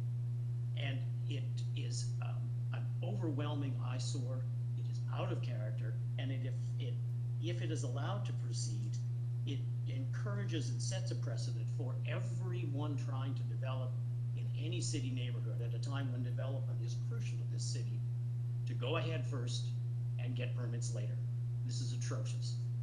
However, it is primarily the planning report that I am echoing because this property is a huge, glaring eyesore in the neighborhood and will remain so. There are lots of modern homes in the neighborhood. There's lots of box construction. That is not a problem for this neighborhood. It's the fact that it is so far above the limits and so far out of keeping in its size and in the imposition of the structure that it should be refused. Thank you. Hello, Robert. Please state your address. 88 Hogarth Avenue. Thank you. We'll move to the next speaker and ask that speaker to join us by stating your name. Jess Dobkin.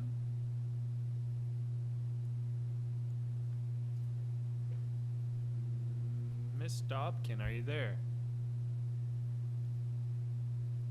Okay, we'll move on from Dobkin for a moment and I'll phone her. Elizabeth Mitchell. Thank you. My name is Elizabeth Mitchell. I live at 88 Hogarth Avenue, and my husband, Robert, just presented to you. I also am adopting the report of the Planning Committee. I think it's very, Planning Department, it's very unusual to get a refusal from the Planning Department, and it is because of this, the number of problems that the Planning Department points out are exactly, it's a short form of all the, a short form summary of all of the objections made by so many of the neighbors who have come together about this. We could have equally come together on the side of a builder. We all knew when the house went for sale that it was going to be a rebuild, a significant rebuild, because it was a very tiny place. But this, the arrogance of this owner and the way he approached it has made it impossible to have any kind of meaningful discussion with him. So if I could have the owners, I won't repeat what my friend Cindy Wilkie has said, but she spoke very well about how cohesive our neighborhood is, both in spirit and in how our buildings and our houses look, and the maintenance of our gardens, and the importance of gardening, birding, etc. is all something we like to do in the middle of the city, and this property doesn't permit it. So if I could have my own submissions of December 1 put on board, please. Thank you. The pictures are a bit small, but you can see that that is the streetscape as it was before in that picture, and I provide the history of this particular application in my submissions to the board. And the problem started immediately when this particular builder came on board. Then on page 3, there's another picture of the street view, and at page 4, there's a picture of the backyard at our house. That's the view from our house. Now you can, and what I'd like to point out is how far beyond the other properties that wall goes, the height of that wall. Mr. Dowler from 96 is a speaker today, and he has a very dramatic picture to show you what that's like for him to be looking at. With respect to all of the variances, none of them are minor. There's a 33% request on the increase in size of the side walls. The height variance is about 59%, I think. This house goes about a full meter beyond the back wall of its neighbor to the east, which is 100 Hogarth. 100 Hogarth is a property that was before this committee in 2013, and nobody, absolutely nobody, goes the full 17 meters of depth in our neighborhood. And the reason they don't is that you have to choose when you're on a narrow lot. Are you going to go back a long way and only have a short building, or are you going to have a shorter building and go high? Pretty well everybody on our street, all the new builders, they go higher.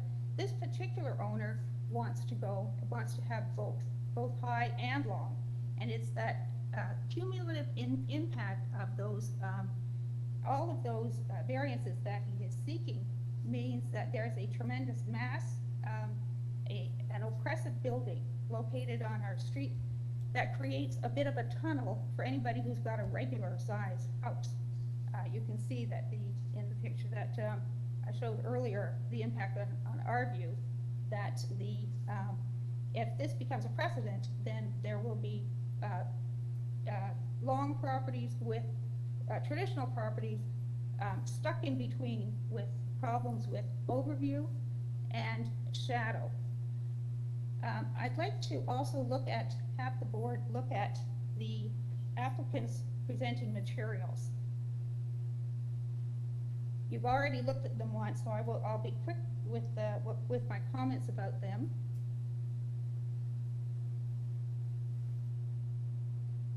So this is the streetscape after that smaller picture I showed you, with minus the tree that was the owner took down right away as soon as he got it. But you can see the extent to which this big building has overshadowed. Number 100 is the one beside the construction site, and it came to the Committee of Adjustments and got a height variance. I shall ask you to make your final comment now, please. Thank you. With respect to this entire matter, the board can't be punitive, the committee can't be punitive, but it can't be rewarding either. It has to be done in an even-handed way, and to reward a contractor like this for building first and asking forgiveness later is exactly the kind of arrogance that he's hoping to get away with this by. So we would Your suggest time that is the up. board Thank you. Thank you. Panel members, any questions here? We go to the next speaker. It looks like Jess Dobkin wasn't available, so we're going to move on to Wayne Dowler. Yes, I'm here. State your name, please. My name is Wayne Dowler. I live at 96 Hogarth Avenue, immediately to the west of 98. So I'm very directly impacted by the project next door. Tell us how. Sorry? Tell us how you're impacted, please. I will do that. Could I ask if the picture, the first photo in my presentation could be brought up? I asked the committee members to take a long look at this photo, the one in my written submission. It's the photo of the wall. I took that photo as far back as I could get away from the wall with my back to the west fence in order to be fair to the applicant. And it looms. Is it not possible to bring that picture up? Yes, we're just shifting through the materials here, Wayne.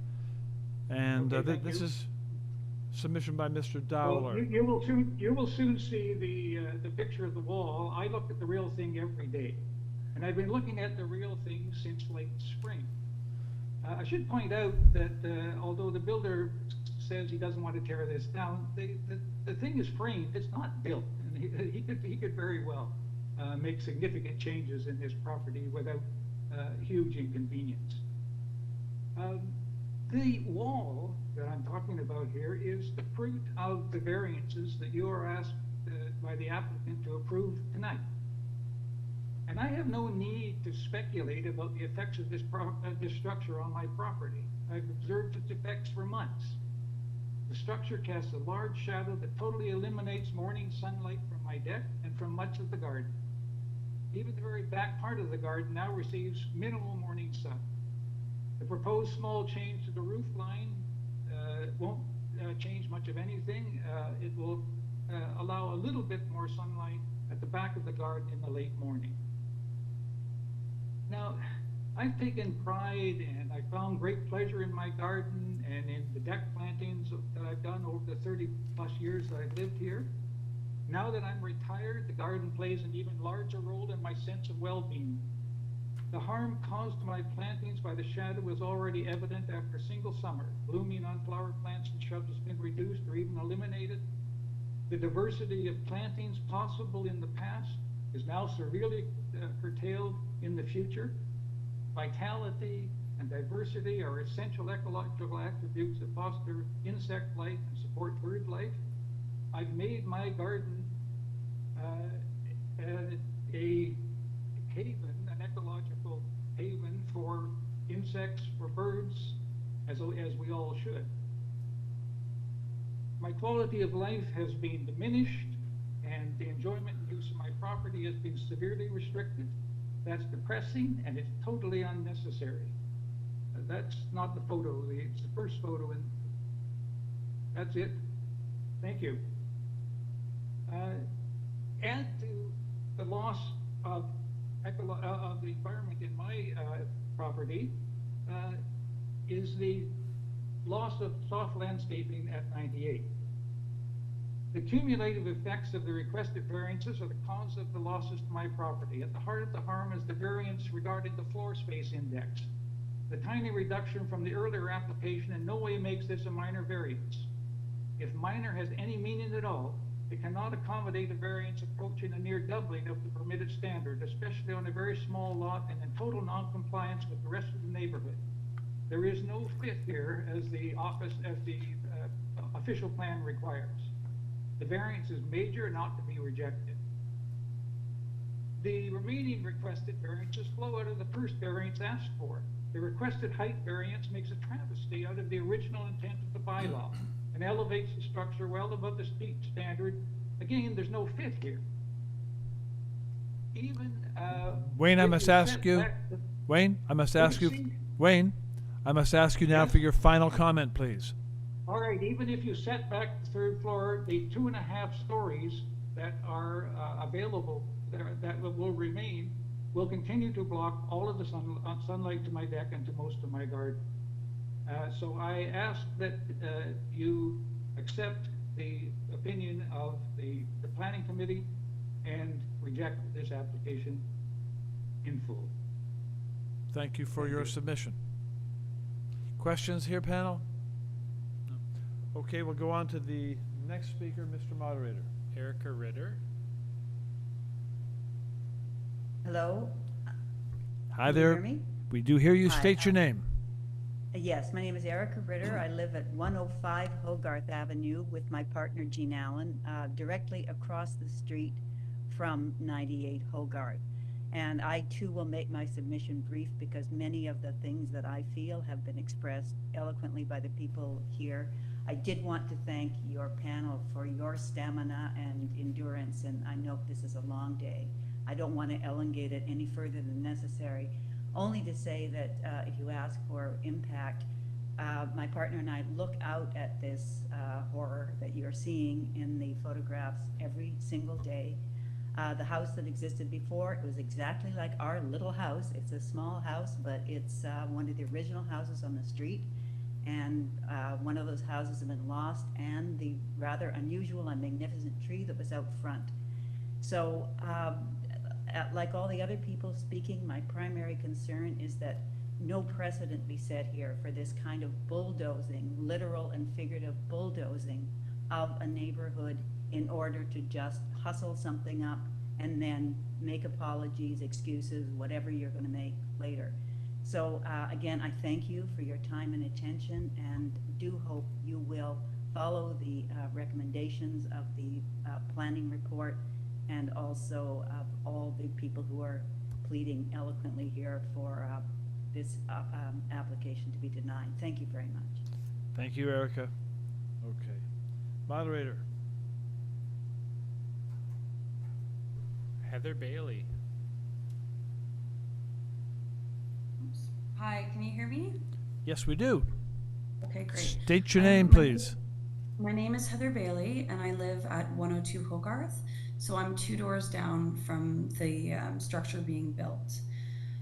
And my grievance really is the height of the building. It is 3 meters higher than the bylaws, and about close to a meter higher than what's normal in the neighborhood. The allowed variances are about 10 meters, and I would be completely comfortable with a structure that was 10 meters. I thought if the basement was actually not so above grade, you'd actually be able to achieve that. You'd still get the space in the building that you want, and you would reduce the height, which would cut down on some of the lack of sunlight. Some of my other issues, I guess, is just they will be looking into my backyard. Because it is so deep, and they have balconies planned on all of the floors, they're going to just stare right into my yard, which will further decrease privacy for my family and 3 young kids. And that's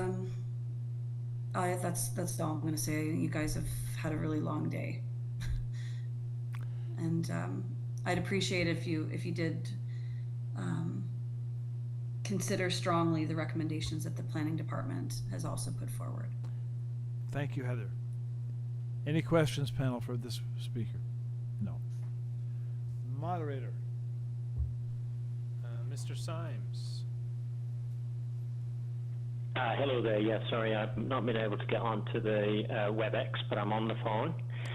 I would be grateful if you could pull up my submission and go to page 3 and have a look at the first picture on that page 3. Kind of says everything.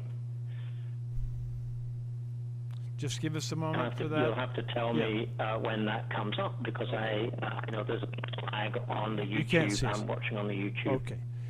We have a lot of materials here, Mr. Symes, so give us a moment. This is the submission by Mr. Symes. Yeah. So what I'm trying to do, what I would like to emphasize, you're saying what's the impact to you, and the impact to me. I'm across the alley from this. This building comes out much further than any of the houses opposite.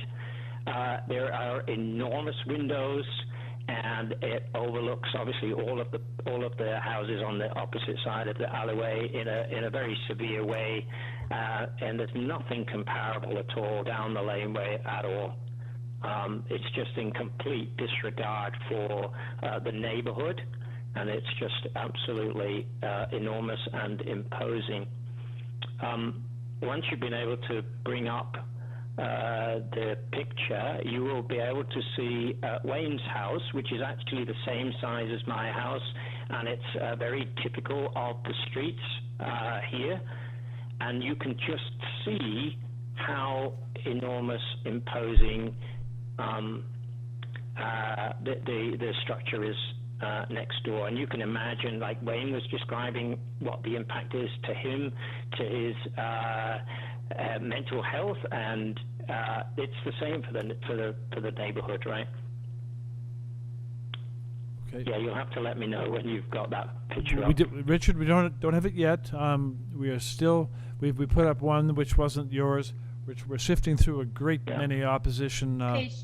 Page 2394 on our agenda. I don't know if that corresponds with yours, but just in case you're looking.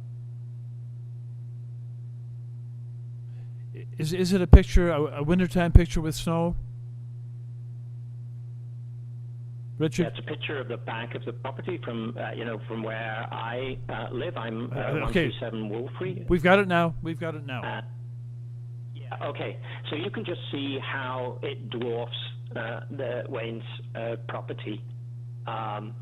It's just enormous. And my other shots show looking down the laneway to show there's nothing like it, and also perspective from this is it. You can see how how imposing it actually is. That first one gives you a real impression of what's been done. There was also on the plan I saw, it said the height was 10 meters. I know we've discussed this. When we actually did get to speak to the owner of this development company, his intention to make this good was to raise the grading. So rather than reduce the building height, it was to raise the grading. To me, just the suggestion of that is mocking the intent of the bylaws. It just shows how much regard this person has for the bylaws. I would also like to put the fact that just because there are some houses that have had variances, not that close, but in the general neighborhood, I don't think that should mean anything. Each individual case should be reviewed against the existing bylaws. We bought our properties, we signed up to those. Those are important to us. It's part of the value of our houses. You know, we like our gardens, we like our yards. So please do this on the merits of this particular build and not on anything that has been done or approved previously. Obviously, the circumstances for those were different. Thank you very much. Yeah, so that's kind of the summary for me, and I'll hand it back. Thank you very much. Any questions for this speaker panel? Moderator, where do we stand? That's the end of our opposition speakers. Okay. We can return to the Very agent. good. So thank you to those speakers. Thanks for also for not repeating each other's points. You were very good at bringing up new points. We'll go back now to the agent, Graham Barrett. And Graham, you've heard the issues that were raised. This is your opportunity to speak to those issues, please, in rebuttal. Yes, thank you. I certainly have. I mean, they say it's better to beg for forgiveness than ask permission. Graham? That's clearly not the case. Hello, Graham. Yes? Just Can you hear me? so you don't waste your breath. No, I don't hear you very well. You're very, very faint. Okay, I'll try speaking more loudly. Is that better? Not much, a little bit. Huh, strange. Let me just check my audio settings, sir. My microphone is at maximum, so I will attempt to speak as loudly as possible. You'll have to speak loudly. Okay, so as I was saying, sometimes they say it's better to ask forgiveness than permission, but that is clearly not the case, and I really wish we weren't in this situation today, and I sympathize with many of the neighbors' concerns. The owner has been listening along and sending me messages, and he has made a couple of offers that he'd like to make to reduce the overall height by a foot or 0.3 meters. I don't know if that would help. He's willing to remove the second floor balcony and, of course, install privacy screening on the sides of the third. Beyond that, I mean, there are a lot of other issues that I can't really speak to, as they were problems before this minor variance application came to my hands. But essentially, still maintain that the variances are minor when compared to some other approvals nearby. I agree that the height jumps out, but it's less than a meter over maximum allowed. And I mean, in general, not just for the front and rear walls. Really difficult for me to rebut some of these points because they're more subjective in some ways. I really can't defend any behavior that occurred prior to this. Somebody mentioned soft landscaping. There's no variance required for that. The floor space index is very much in line with other approvals nearby.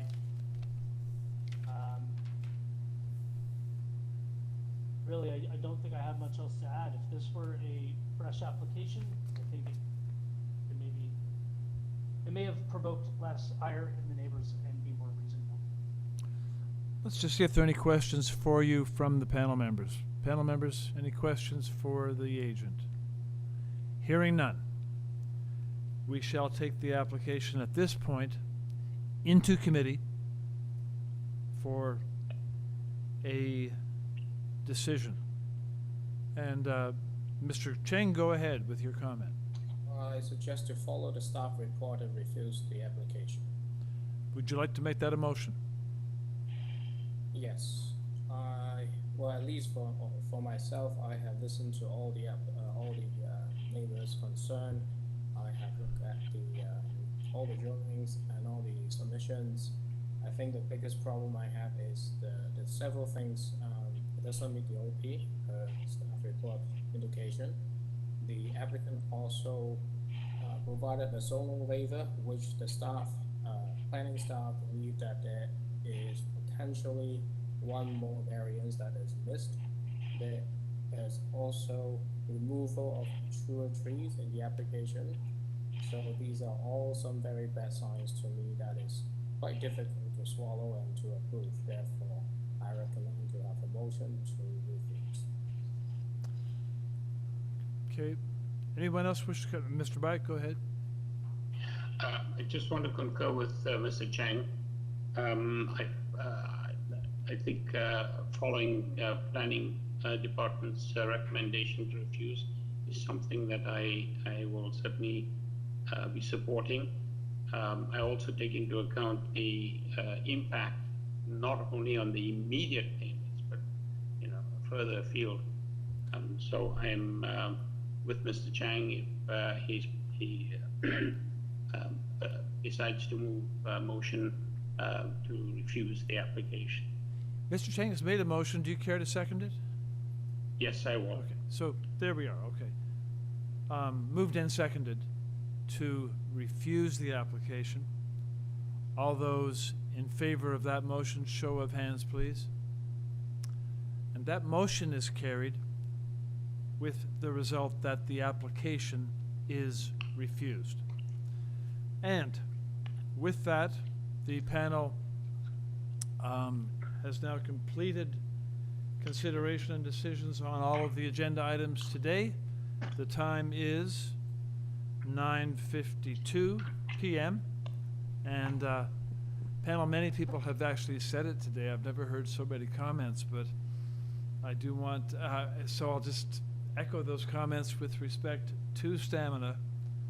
The thing about stamina is you have to maintain your focus as well as just getting through the application. So maintaining your focus so well, and obviously having prepared so well for the event. Thank you very much, and to staff for their, as always, terrific support of this process and the detail that you put into it to get us to this stage. So the meeting is hereby terminated with thanks to Thank you, all. Mr. Chairman. Thank you, staff. Thank Thanks, you, everyone. Have a good Thanks, evening. everybody. Have a good night. Good night. Bye, Lisa. Bye. Take care.